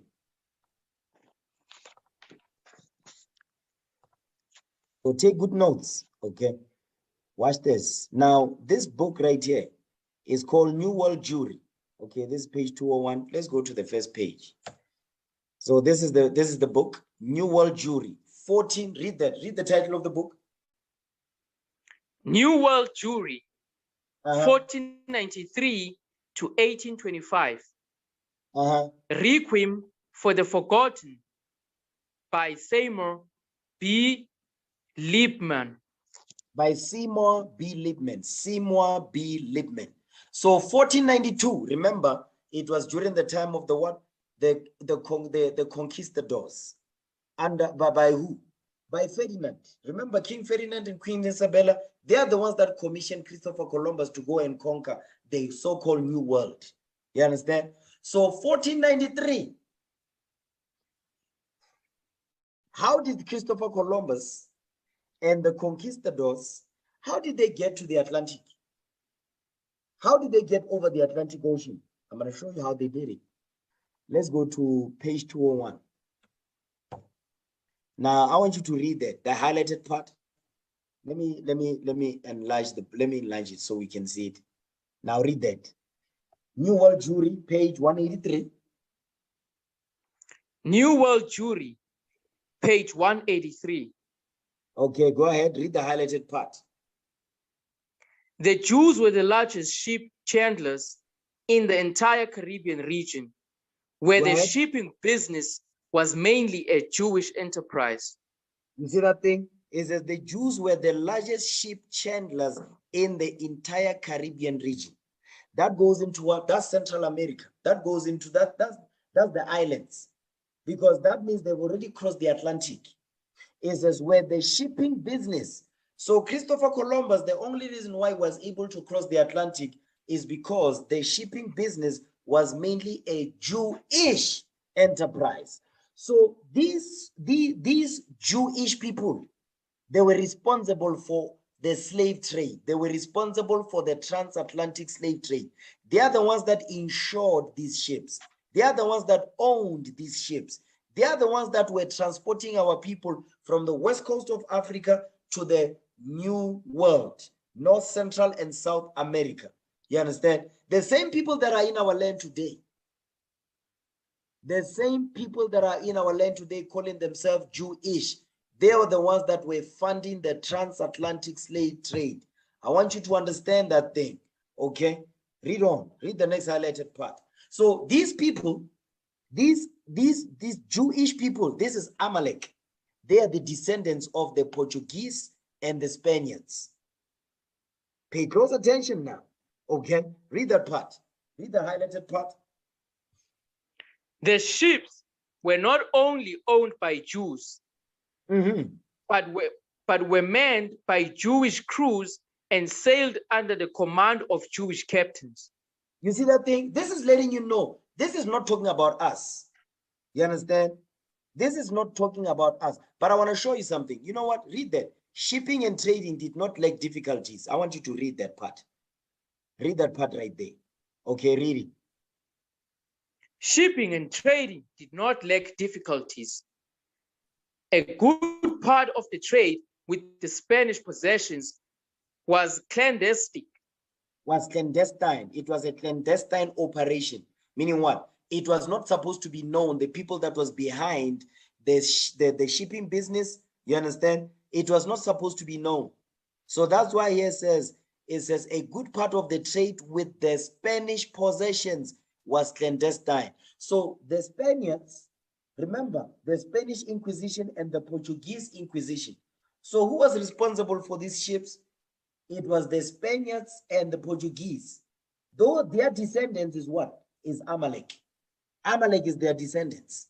Understand that? The people that call themselves Jewish, the Israelis, poor Benjamin Netanyahu, that's them. Okay, go ahead. The Jews armed their vessels to defend themselves against pirates and privateers. Go ahead. The ships were not only owned by Jews, but were manned by Jewish crews and sailed under the command of Jewish captains.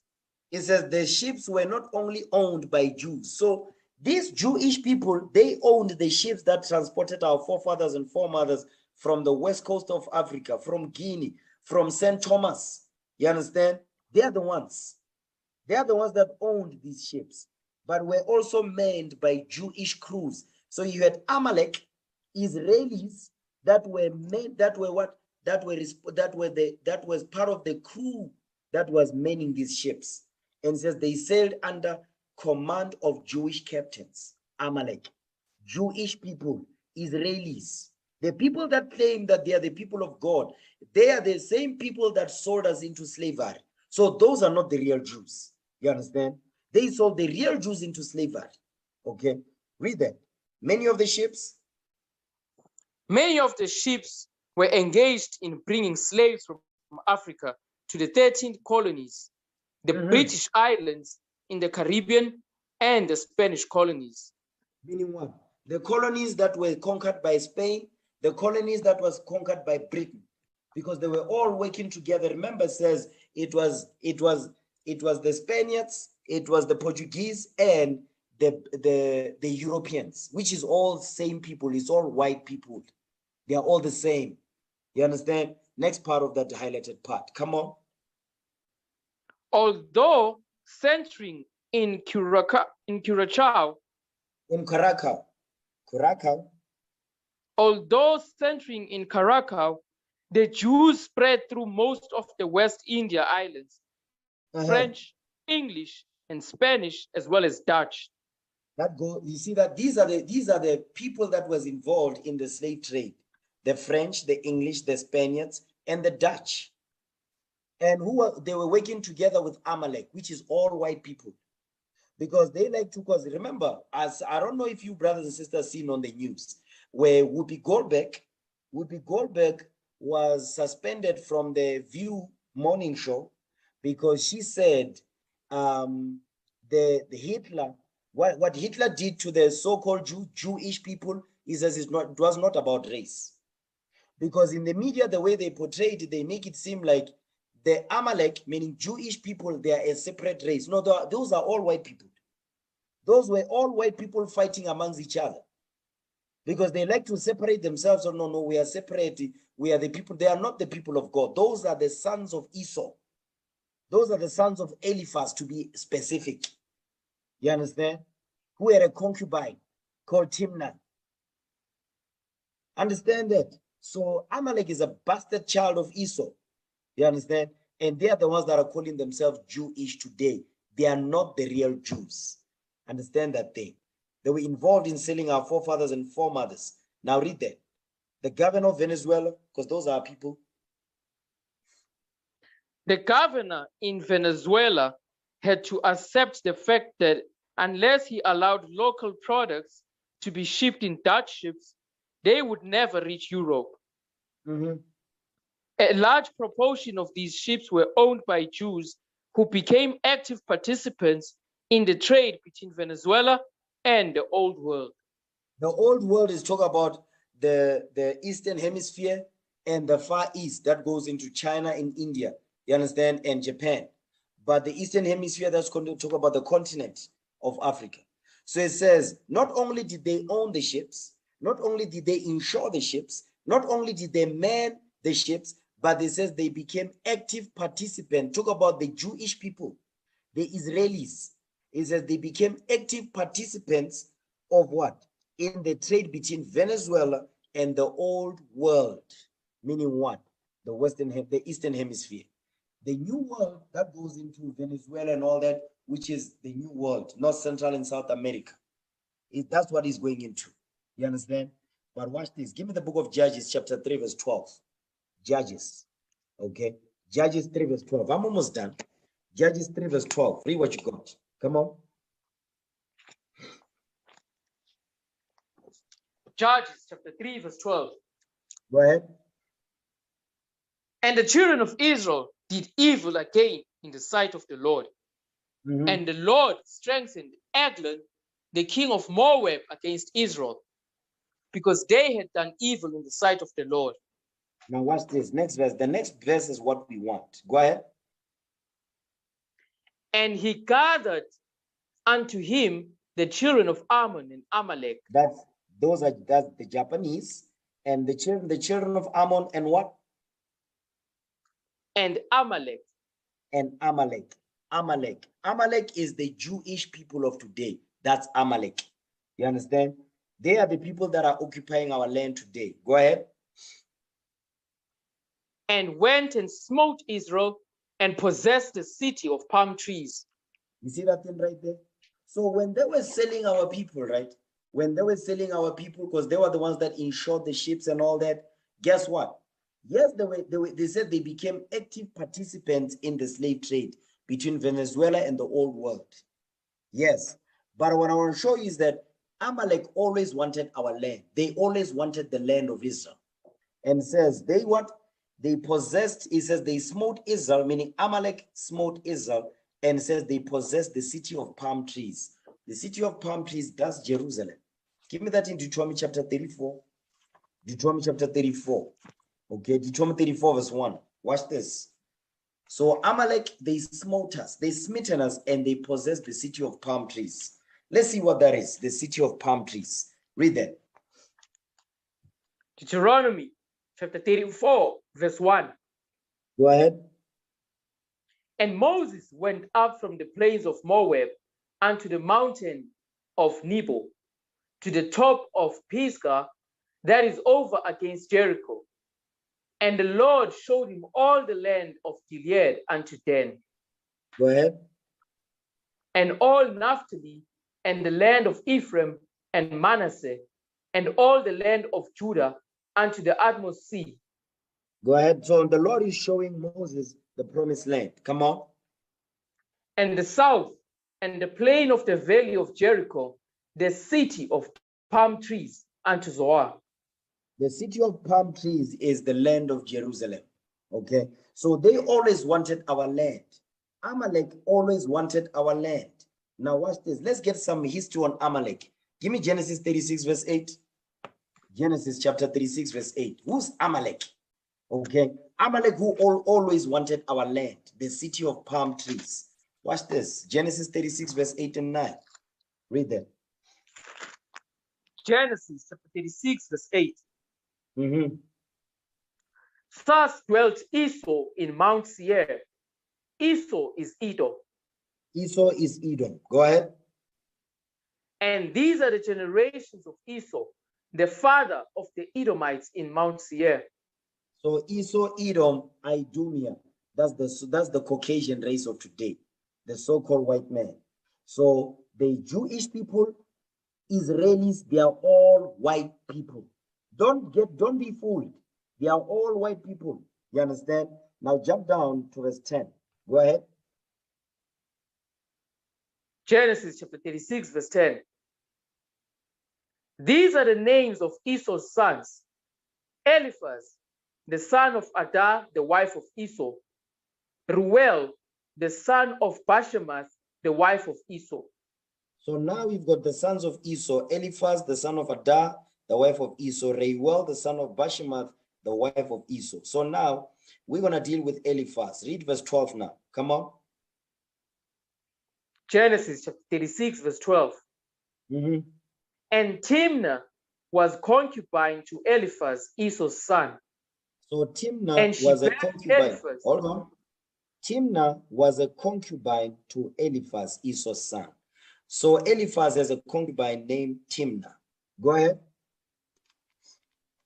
And she bare to Eliphaz Amalek. These were the sons of Adah, Esau's wife. So now Amalek is the bastard child. Amalek is the bastard child. You understand? They are the bastards. Now watch this. Give me that in Zechariah 9 verse 6 to prove that. So Amalek is the Jewish people of today. They are all Edomites. They are all white people. Okay, don't be fooled by that thing. Zechariah 9 verse 6. Read that. Zechariah chapter 9 verse 6. Come on. And a bastard shall dwell in Ashdod. You see that thing? And I will cut off. Hold on. A bastard shall dwell in Ashdod. Ashdod is modern day Tel Aviv. Ashdod is modern day Tel Aviv. Okay, go ahead. And I will cut off the pride of the Philistines. The Philistine that goes into the Palestinians, because in our land today you've got the Jewish people, Amalek, white people, and you've got Muslims over there. You've got the Arabs. You understand? The Palestinians, both of which don't belong on that land. The Palestinians don't belong on that land, and guess what? Amalek don't belong on that land. The Jewish people, because that's not their land. Those are converts. They converted to Judaism by the son of Simon Maccabee, John Hyrcanus, during the time of the Greeks. You understand?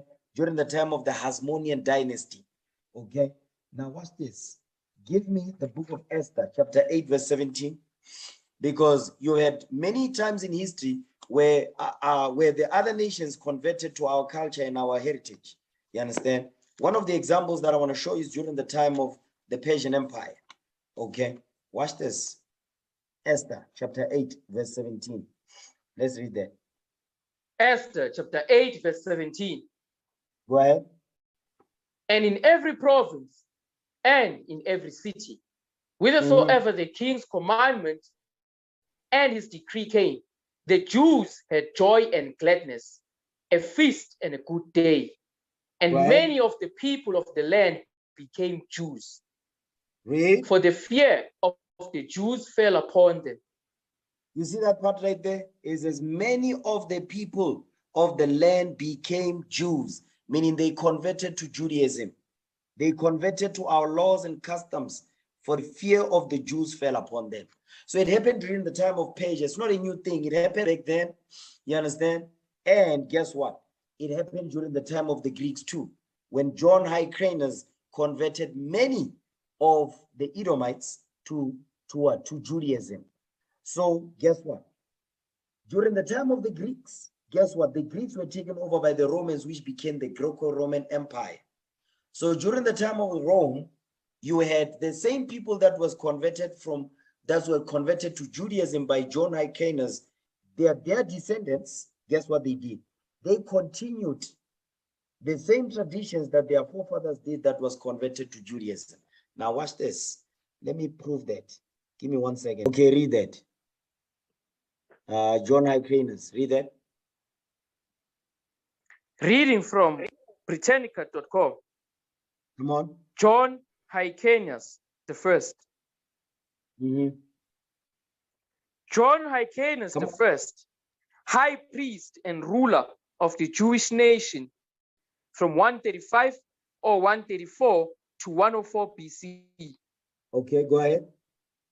Under his reign, the Hasmonean kingdom of Judea in ancient Palestine attained power and great prosperity, and the Pharisees, a scholarly sect with popular backing, and the Sadducees, an aristocratic sect that comprised the priesthood, became well-defined religious parties. Okay, so now let's see who John Hyrcanus is. Read that. Hyrcanus was the youngest son of Simon Maccabees, and thus a member of the Hasmonean dynasty, so called after an ancestor named Hasmoneus. Hasmoneus. Yes. Okay, now read that. Now read that part right there when it says, yes, read that part right there. The remainder of Hyrcanus' reign. Let me read that. It says the remainder of Hyrcanus' reign was marked by his efforts to punish his enemies, what of the Syrians, and enlarge Judea's boundaries. Although he struggled in vain to destroy Ptolemy, he successfully thwarted Syrian incursions by alliance with Rome and conquered the unfriendly neighboring territories of Samaria and Idumea, Edom. He forced Idumea to convert to Judaism, the first example of conversion imposed by the Jews in their history. Upon his death, Hyrcanus was succeeded by his eldest son Aristobulus I. Hyrcanus' reign was the last under which Judea was a powerful united state. You see that thing? So John Hyrcanus, he converted many of the Edomites to Judaism. That's why today you see Benjamin Netanyahu, they say, no, I'm a Jew. No, they are converts. They were forced to convert to Judaism, or we were going to kill them off. That's why we forced them to convert to Judaism. That's why today they call themselves Jewish, because they know they are not the real Jews. That's why they say that. Okay. Now watch this. Give me the book of, I'll give you an example, Luke 1 and 5. Because in Luke 1 and 5, it gives you an example of the descendants of the Edomites that were forced to convert to Judaism by John Hyrcanus during the time of the Hasmonean dynasty. Okay, Luke 1 and 5. Read that. Luke chapter 1 verse 5. Go ahead. There was in the days of Herod, the king of Judea, a certain priest named Zacharias of the course of Abiah, and his wife was of the daughters of Aaron, and her name was Elizabeth. You see that part right there? It says there was in the days of Herod, king of Judea. You understand? How was Herod king of Judea? Because he was a convert. He converted to Judaism. So his ancestors that was practicing Judaism, because they were forced to convert during the time of the Greeks, they continued those traditions which were not theirs. That's why he was the king of Judea, because Rome set him up. But they still considered themselves as Jewish, meaning converts. You understand? So give me that in the Zondervan Compare Bible Dictionary. Who has that? Get the definition of the word. Get the definition of Herod. Herod. Okay.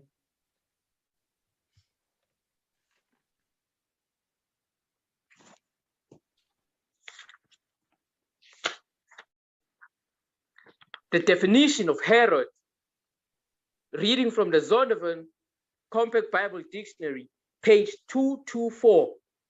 Read. Herod, Idumean rulers of Palestine. You see that thing? No, Idumean rulers of Palestine. Come on, read it correctly. Idumean rulers of Palestine. Read on. Herod, Idumean rulers of Palestine. Keep reading. Line started with Antipater, whom Julius Caesar made procurator of Judea in 47 BC. You see that thing? So he was set up by what? By Julius Caesar. He was set up by Rome to become the king of Judea, because during that time, the prophecy tells you in Jeremiah that there's not going to be any king of Judah or of Israel sitting on the throne when Christ was going to be born. You read about that in Isaiah chapter 7 also. So now, what we're reading here, I'm showing you that Herod was a convert. So the people that you see in our land today calling themselves Jewish, those are converts. Those are not the real Jews. You understand? Their forefathers is Antipater. You understand? Those are their forefathers. Okay. Now watch this. Give me Revelation 2 verse 9. You know this one. Okay, read it. Revelation 2 verse 9. These are converts. These are not the real Jews. They were forced to convert to Judaism. So today, because they always wanted our land, now they got it. You understand? Read it. Revelation chapter 2 verse 9. Go ahead. I know thy works and tribulation and poverty, but thou art rich.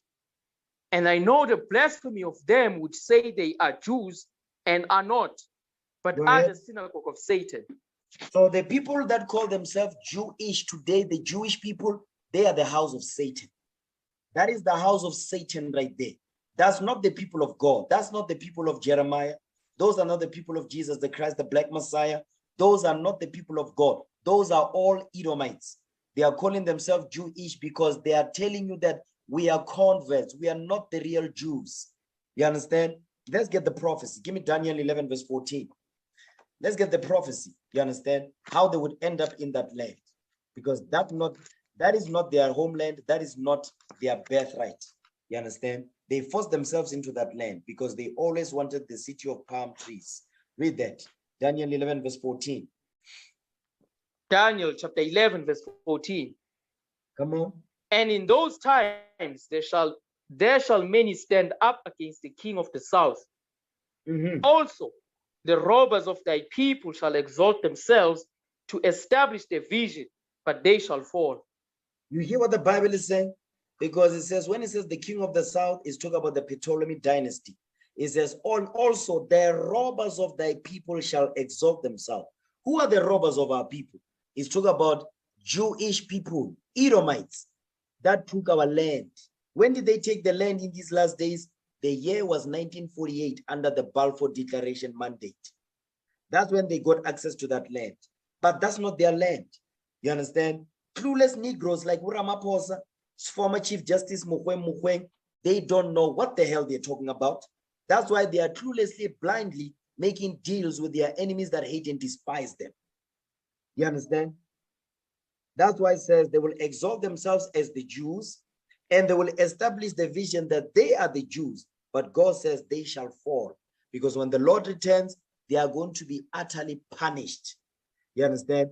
The reason why they are in that land is for the fulfillment of prophecy. Get that in Luke 21:24. Luke 21 verse 24. They are fulfilling prophecy, but they are not going to be there for long. They are going to be there until the time of rulership is over, is done. Luke 21:24. Luke chapter 21 verse 24. Come on. And they shall fall by the edge of the sword, and shall be led away captive. Talking about the Israelites, it says, we shall fall by the edge of the sword, because those of our forefathers that ignored the prophecy that Christ told them, they stayed behind. They said they wanted to fight with Rome. Okay, go ahead. And shall be led away captive into all nations. Meaning those that were spared, those that were not killed off, it says they were led away captive into all nations, meaning we would be scattered among all nations on earth. Go ahead. And Jerusalem shall be trodden down of the Gentiles until the times of the Gentiles be fulfilled. So Christ is letting you know right here that Jerusalem, that we will not be in the land in the last days. We will be scattered among all nations on earth through slavery, colonization, and forced migration. And Jerusalem will be trodden down of the Gentiles until the times of the Gentiles be fulfilled. So Christ is telling us that in the last days, there's going to be somebody else that will be in our land. Who's that? Amalek, Jewish people that occupied that land in 1948. And who did they find in that land? They found the Palestinians. The Palestinians entered into that land during their conquest after they destroyed our city of Byzantine, Constantinople. So during their conquest of getting more territory, they ended up in the so-called Middle East. You understand? Northeast Africa. So when the white people, Jewish people, Amalek, when they went into that land in 1948, the Palestinians was already there, but the Palestinians, that's not their land. They got access to that land after they conquered us in 1453 under the Renaissance. You understand? Palestinians and white people working together to destroy the city of Constantinople. That's what this is going into. Now watch this. Now, let's go over the Balfour Declaration, because the reason why they are over there in our land today is because of this Balfour Declaration mandate. So let's open it up. Okay. Yeah, let's read that. The Balfour Declaration, read that.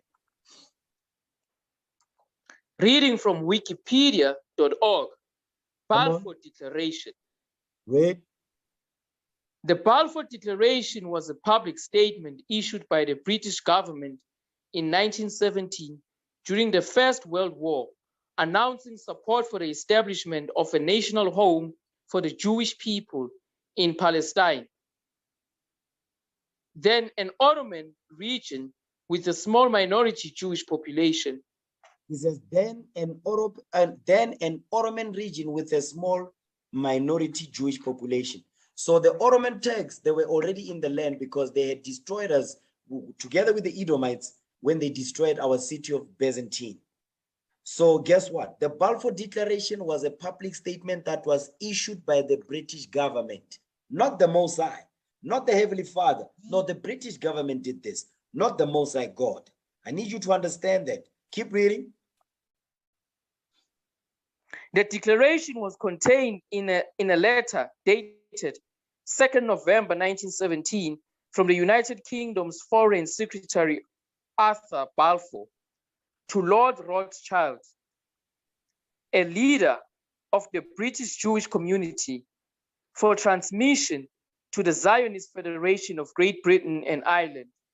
Read. The text of the declaration was published in the press on 9th November 1917.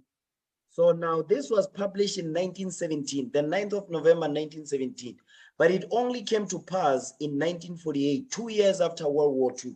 Now watch this. Let's read about that. This is the letter that was sent, okay?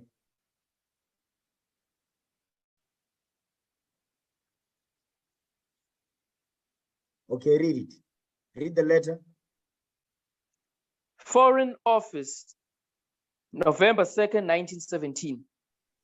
Dear Lord Rothschild, I have much. So hold on. It says, Dear Lord Rothschild. Rothschild means red child. Red. Roth is German for red. Rothschild. Go ahead. Dear Lord Rothschild, I have much pleasure in conveying to you on behalf of His Majesty's government the following declaration of sympathy with Jewish Zionist aspirations, which has been submitted to and approved by the Cabinet. His Majesty's government view with favor the establishment of Palestine of a national home for the Jewish people. And we use their... It says, okay, let me read. You sound tired. Let me read. It says, His Majesty's government view with favor the establishment in Palestine of a national home for the Jewish people, and will use their best endeavors to facilitate the achievement of this object. It being clearly understood that nothing shall be done which may prejudice the civil and religious rights of existing non-Jewish communities in Palestine, which is a lie. That's why they're fighting with the Palestinians over there. Or the rights and political status enjoyed by Jews in any other country. But they are not the real Jews. I should be grateful if you would bring this declaration to the knowledge of the Zionist Federation. So guess what? This letter was written, you understand, to the Rothschild, you understand, by Balfour, to make sure that they bring Jewish people, which are not the real Jews, which are converts, from what? From the time of Herod. Before that, from the time of the Greeks, by John Hyrcanus, the son of Simon Maccabee. Understand that? We forced them to convert to Judaism. That's why today they call themselves Jewish. They are letting you know we are not the real Jews, but we want to be like, but they will never be. You understand? Now watch this. It was inevitable that the arrival of newly appointed Israel ambassador in South Africa, Eliev Belotsky, will trigger a massive debate about Israel-South Africa's diplomatic ties. They haven't been seeing eye to eye on the long-standing conflict in the Middle East. But the Jewish Board of Deputies has thrown its weight behind the ambassador's appointment. We have the Jewish Board of Deputies. That's a clueless Negro right there, Cyril Ramaphosa. Clueless Negro. Okay. Really commend President Ramaphosa for accepting the credentials of the ambassador from the State of Israel. We believe this is the correct way to engage in the Middle East for South Africa and the ANC government to make a meaningful contribution to creating a Palestinian state living side by side next to a Jewish state in secure borders. You can only make a difference if you engage. We further encourage the South African government to send an ambassador back to Tel Aviv. Not everyone is delighted. Remember, it says to send the ambassador back to Tel Aviv. Guess who's in Tel Aviv? Remember what we read in Zechariah chapter 9, verse 6. It says, a bastard shall dwell in Ashdod. Ashdod is modern day Tel Aviv. So who's occupying Ashdod today? Tel Aviv? Amalek. Not the real Jews. The real Jews, we are scattered all over the earth through slavery and colonization, forced migration. You understand? On slave ships, we were scattered. So the people in our land today, obviously, those are not the real Jews. You understand? About the move.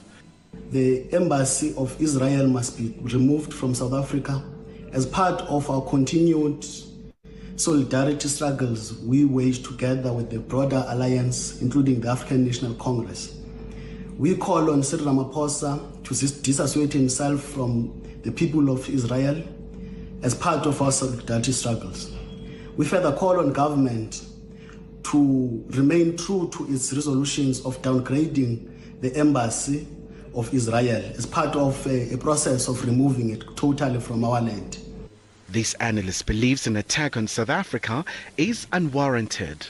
Even though South Africa has condemned Israel on the Palestinian issue, it has stated categorically that it does not want to cut ties with Israel, but it wants to build bridges and wants to continue being a peace broker.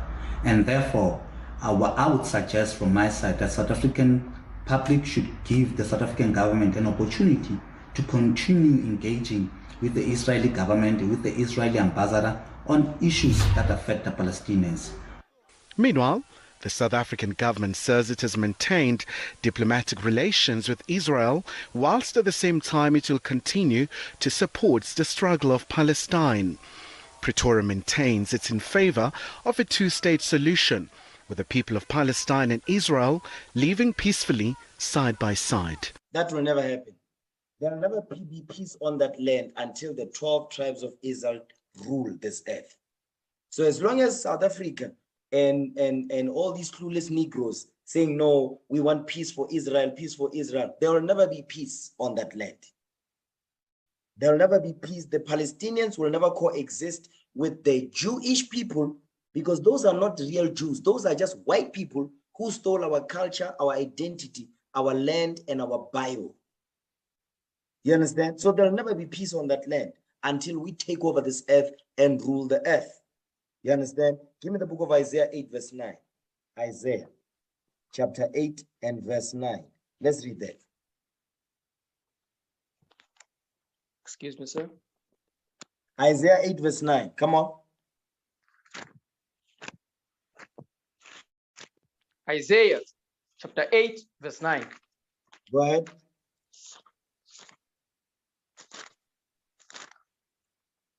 Associate yourselves, O ye people, and ye shall be broken in pieces, and give ear, all ye of far countries. Gird yourselves, and ye shall be broken in pieces. Gird yourselves, and ye shall be broken in pieces.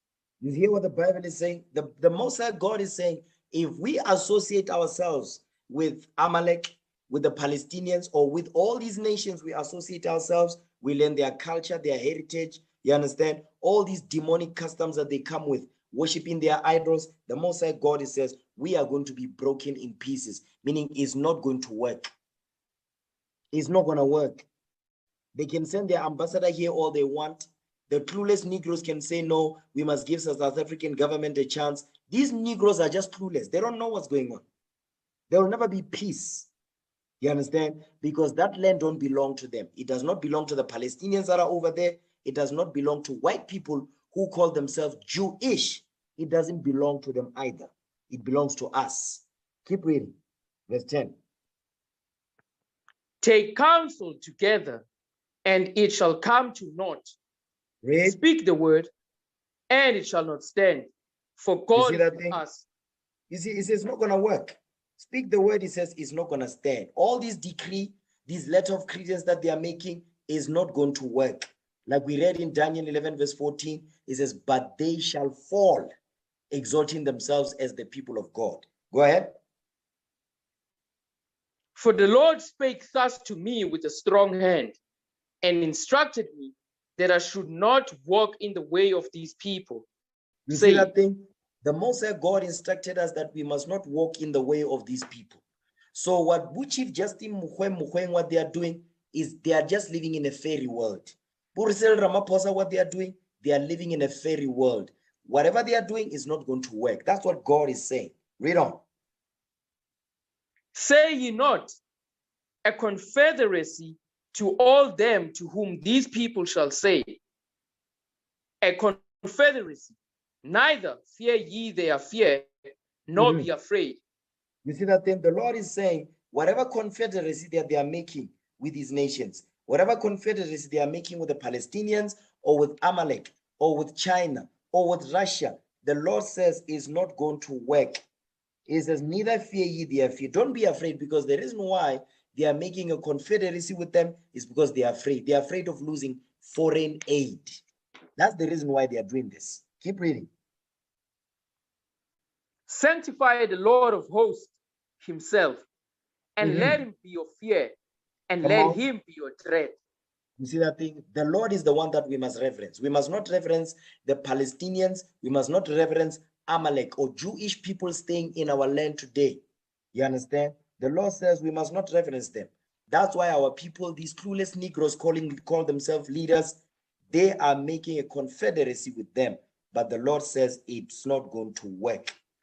You understand? They're just playing games. It's not going to work. Okay, now watch this. Let me deal with this one. Okay, I'm almost done. Bear with me, brothers and sisters. Here we go. And exclusivity, where it matters the most. Chief Justice Mukhweng is no stranger to controversial statements.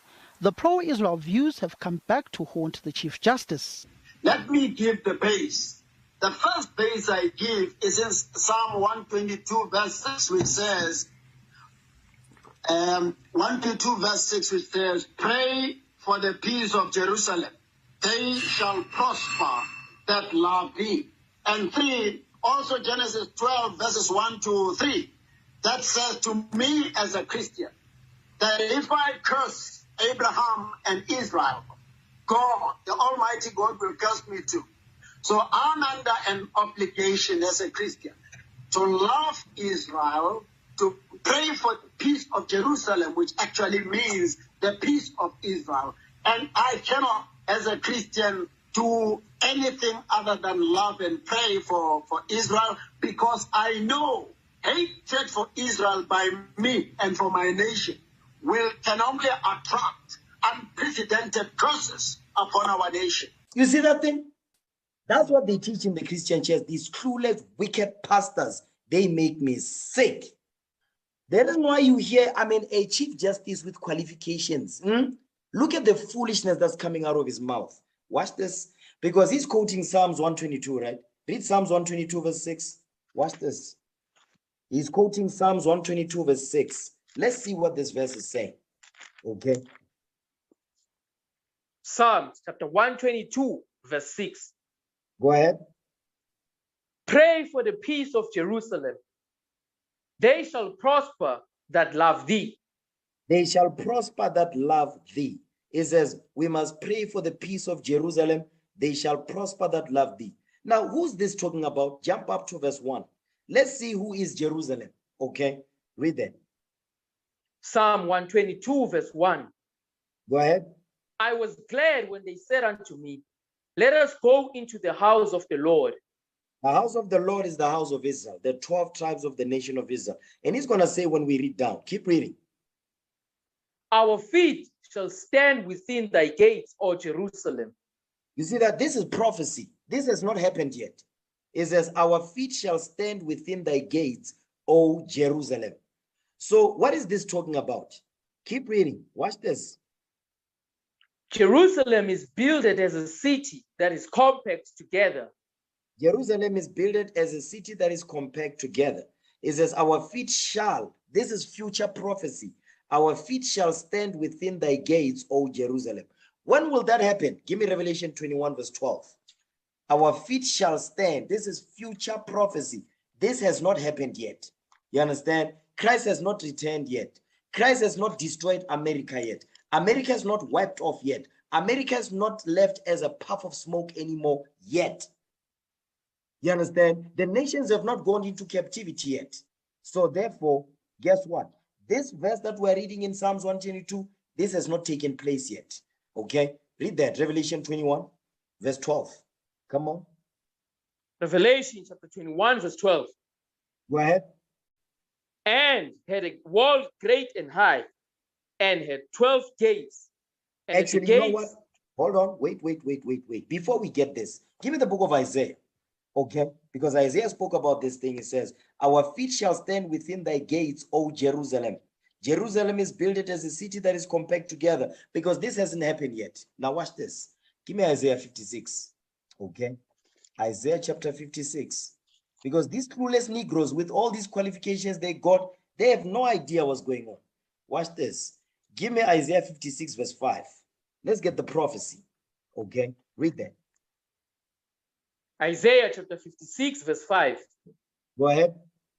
Even unto them will I give in mine house and within my walls a place and a name better than of sons and of daughters. Come on. I will give them an everlasting name that should not be cut off. That shall not be cut off. This is future prophecy.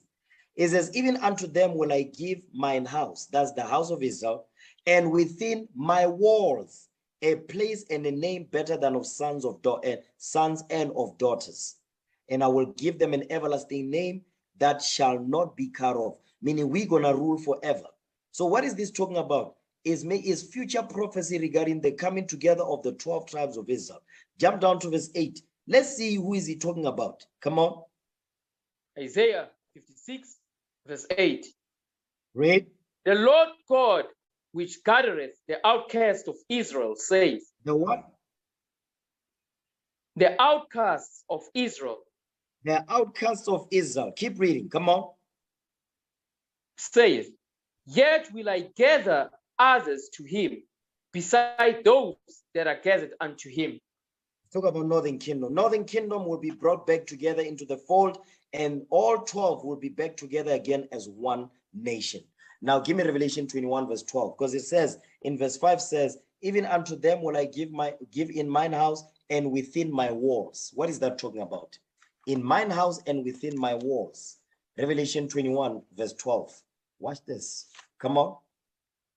Revelation chapter 21, verse 12. Go ahead. And had a wall great and high, and had 12 gates. Read. And at the gates 12 angels, and names written thereon, which are the names of the 12 tribes of the children of Israel. You see that thing? He says, and I had a wall great and high. That's why it says within my walls.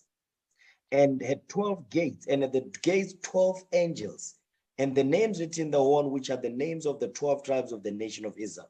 This has not happened yet.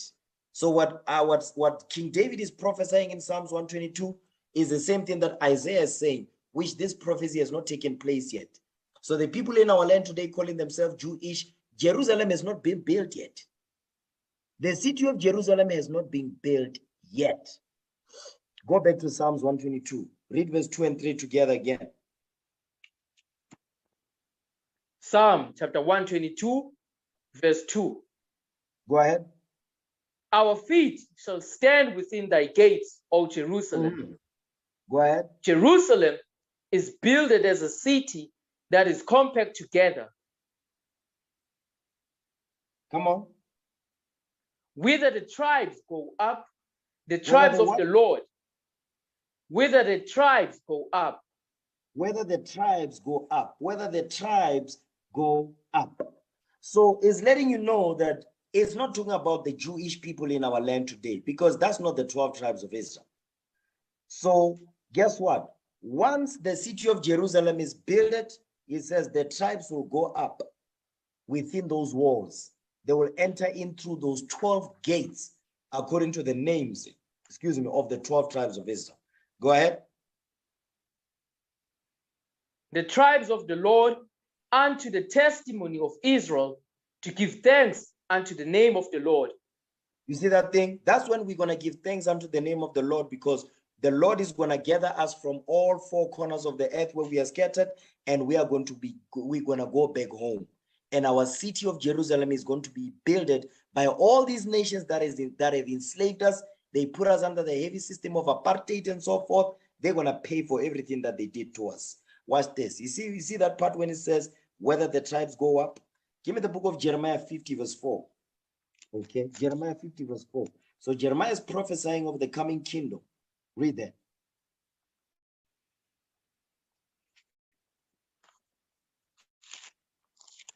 Jeremiah chapter 50, verse 4. Go ahead. In those days and in that time, says the Lord, the children of Israel shall come. Come on. They and the children of Judah together, going and weeping. They shall go and seek the Lord their God. You see that thing? It says the children of Israel shall come. They and the children of Judah together, going and weeping, they shall go and seek the Lord their God. That's what we're reading in Psalms 122, verse 2 and 3, Isaiah 56, verse 5, Revelation 21, verse 12. Go ahead. They shall ask the way to Zion with their faces thitherward, saying, Come and let us join ourselves to the Lord in a perpetual covenant that shall not be forgotten. Because we're going to rule forever. It says, it shall not be cut off. That's what we read in Isaiah. Go back to Psalms 122 now. Psalms 122 and verse 5. Psalms chapter 122, verse 5. For there are set thrones of judgment, the thrones of the house of David. No, the thrones of the house of Amalek. The thrones of the house of David.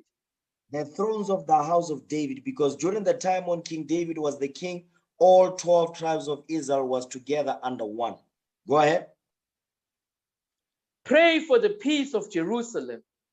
They shall prosper that love thee. Because right now as a nation, we are slaves. We are scattered among all nations on earth. Why must we pray for the peace of Amalek? Because Amalek is not Jerusalem. We are Jerusalem. You understand? That's why it says pray for the peace of Jerusalem. Because right now, there will not be peace on earth until the 12 tribes of Israel rule. Right now, if those people in our land today, they call themselves Jewish, Amalek, which is the bastards, according to the Bible, Zechariah 9 and 6, there should be peace on earth. Right now, there's no peace on earth. That's letting you know those people in that land, those are not the real Jews. Keep reading. Go ahead. Peace be within thy walls and prosperity within thy palaces. Because at that point, we are going to be in our kingdom. Go ahead.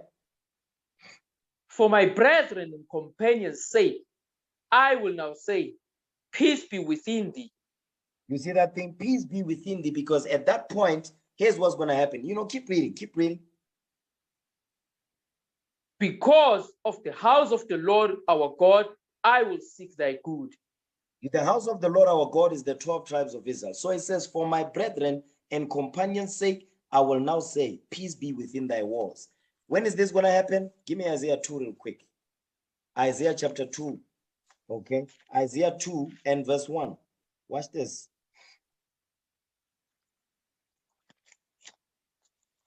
Isaiah chapter 2, verse 1. Go ahead. The word that Isaiah, the son of Amos, saw concerning Judah and Jerusalem. Because at this point, what we're reading here, at this point, Esau, Amalek, white people, Caucasian race, they are going to be wiped off from the face of the earth. They are no longer going to exist on this earth, because that time will come where they will never see a white person on this earth ever again. Thank God for that thing. Read again. Isaiah chapter 2, verse 1. Read. The word that Isaiah, the son of Amos, saw concerning Judah and Jerusalem. Read on.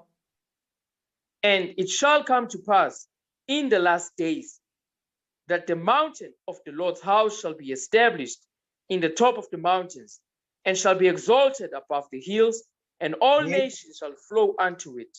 All those nations is talking about Judah and Israel in Jeremiah 50, verse 4 and 5. Go ahead.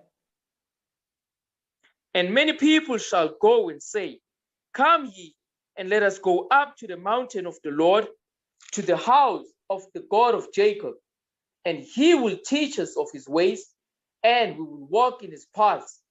Go ahead. For out of Zion shall go forth the law, and the word of the Lord from Jerusalem.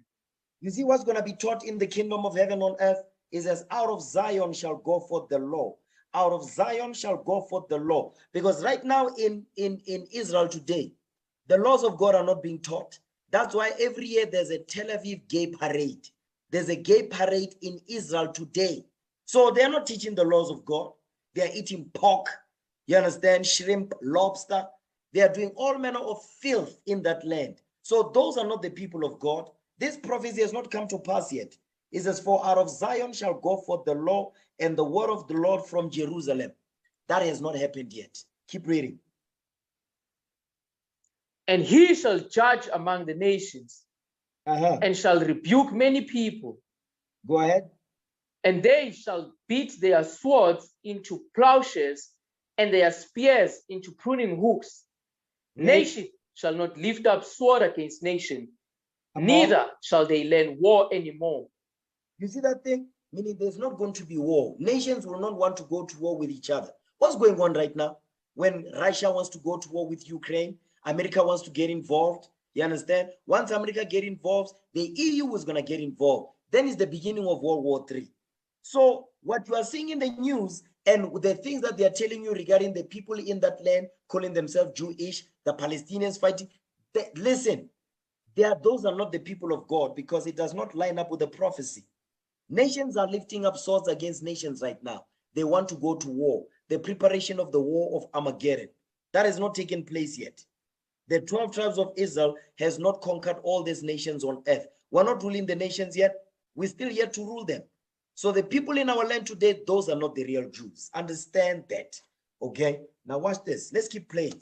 So what do I think should happen? I think, as a citizen of this great country, that we are denying ourselves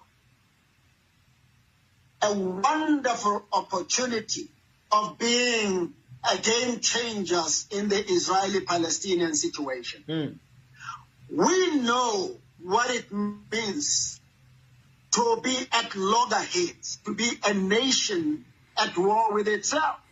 And therefore, the forgiveness that was demonstrated, the understanding, the big heart that was displayed by President Nelson Mandela. Here we go. You see that thing? They will always bring Mandela into this thing. And we, the people of South Africa, following his leadership, is an asset that we must use around the world to bring about peace where there is no peace, to mediate effectively based on our rich experience. Did Israel take away our land? I want you to listen to this part right here, because this is where he really aggravated me on this point. He vexed my spirit. To bring about peace where there is no peace, to mediate effectively based on our rich experience. Did Israel take away our land? Yes. These Jewish people, they took our land, they took our culture, they took our identity, they stole everything of ours. And guess what? They were involved in the transatlantic slave trade. They were the ones that were responsible for insuring the ships. They were the ones that were manning those ships. They were captains of those ships. They are the ones that paid for the ships. They owned the shipping business that was transporting our forefathers and our foremothers, our sons and daughters to North, Central, and South America in the 14, 15, 16, and 1700s. So did they take our land? Yes. Give me Ezekiel 36 verse 5. They did take our land. Okay. They took our land. Let's see what God says about this thing. Which Chief Justice Mukweng, with all these qualifications they got, they are clueless Negroes. Okay. Read it. Ezekiel. Beg your pardon, Ezekiel 36 verse 5. Come on. Ezekiel chapter 36 verse 5. Read. Therefore, thus saith the Lord God, surely in the fire of my jealousy have I spoken against the residue of the heathen, and against all Idumea, and against all Idumea. All Idumea, that's talking about white people, because that's their biblical name. Idumea, Esau, Edom, Edomites. That's them. Go ahead. Today they call themselves Europeans. They call themselves Jewish. They call themselves French, British, you understand, Portuguese, Spaniards, okay, Americans. That's what they call themselves today. Go ahead. And against all Idumea, which have appointed my land into their possession. What did they do? Which have appointed my land into their possession. So if the Lord is prophesying through Ezekiel, is saying, Idumea would take our land. They have appointed God's land into their possession. When did this take place? May 14th, 1948, by the League of Nations. The British government is the one that put them in our land, 1948. They appointed our land into their possessions. Read. With the joy of all their hearts.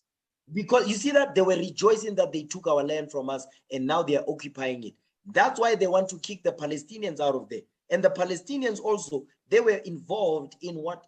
In selling our people into slavery under the sub-Sahara slave trade. That started in 652 AD until today, because they are still enslaving our people in Libya today, in South Sudan, the Arabs, the Palestinians. Read. With despiteful minds to cast it out for a prey.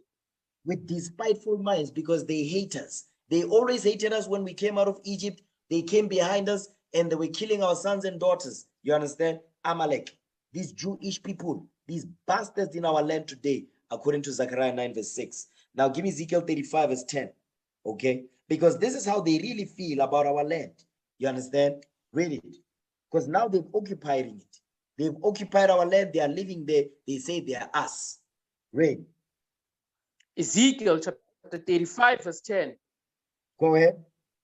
Because thou hast said, these two nations and these two countries shall be mine, and we will possess it. It said these two nations talk about Judah and Israel.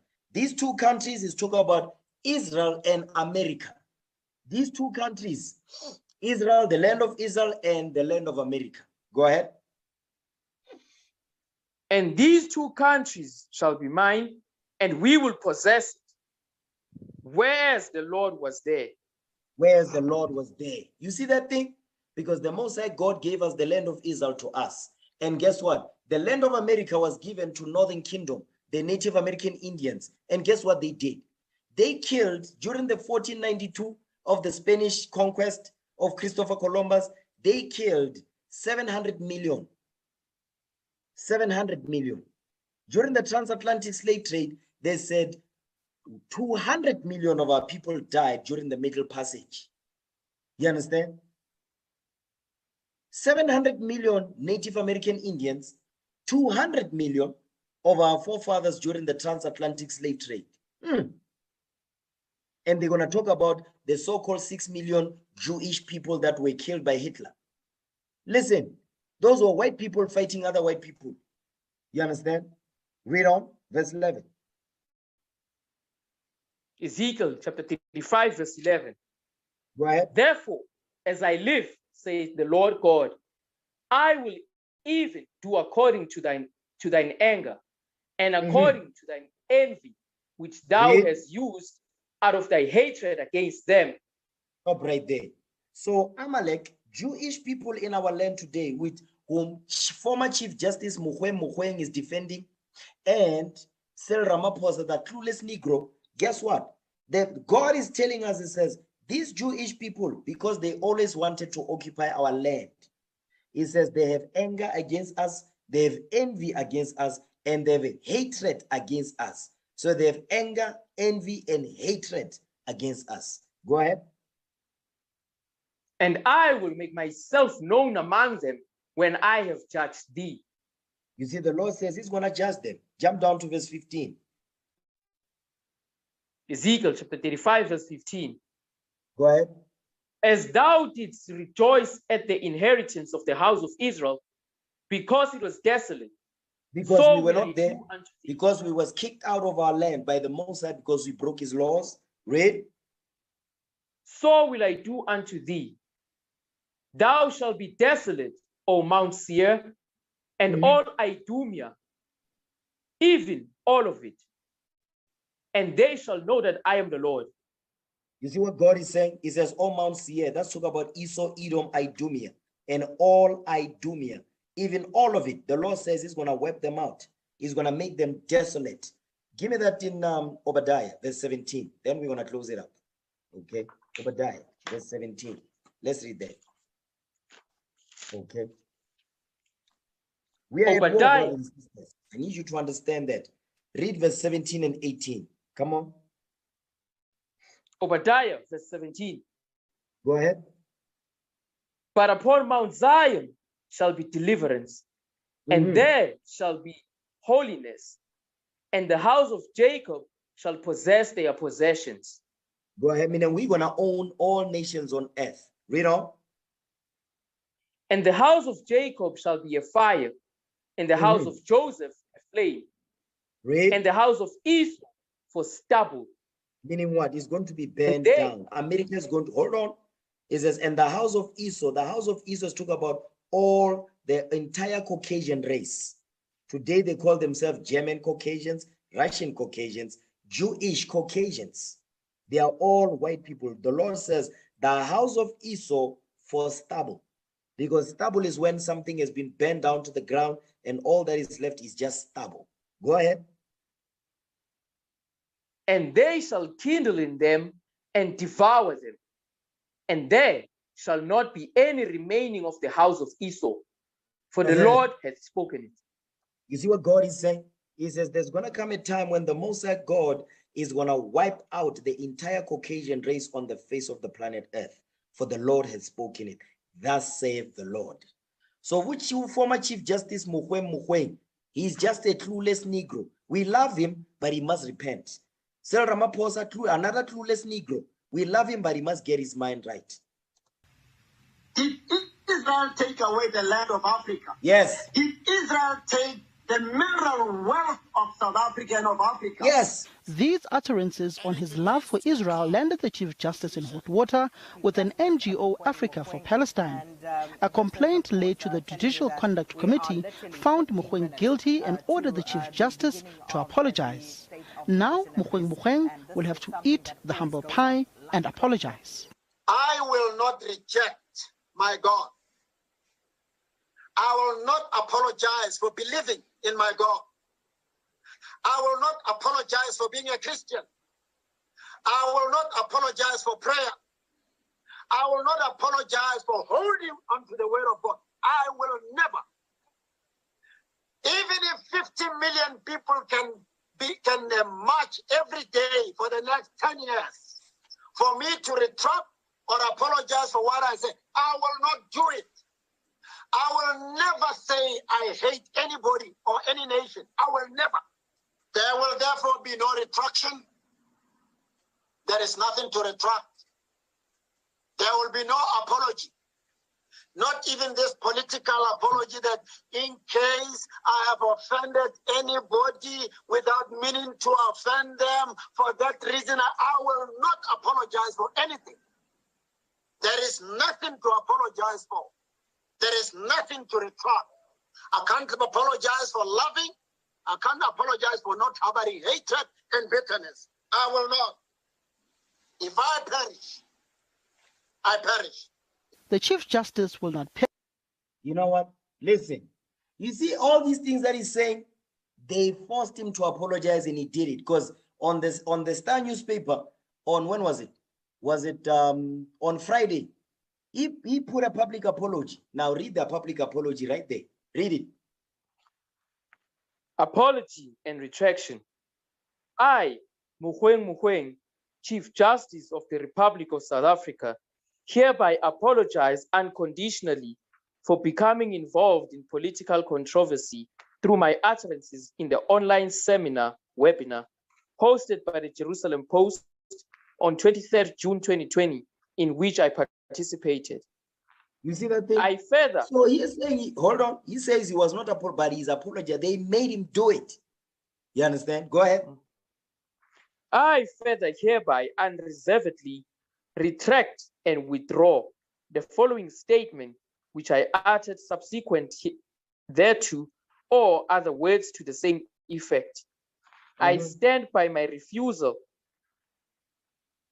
I stand by my refusal to retract or apologize for any part of what I said during the webinar. Listen, he just apologized. It was the way it was on the front page of the Star newspaper. Now watch this. Give me the 3 holy children. The 3 holy children and verse 9. We're gonna read 9 and 10.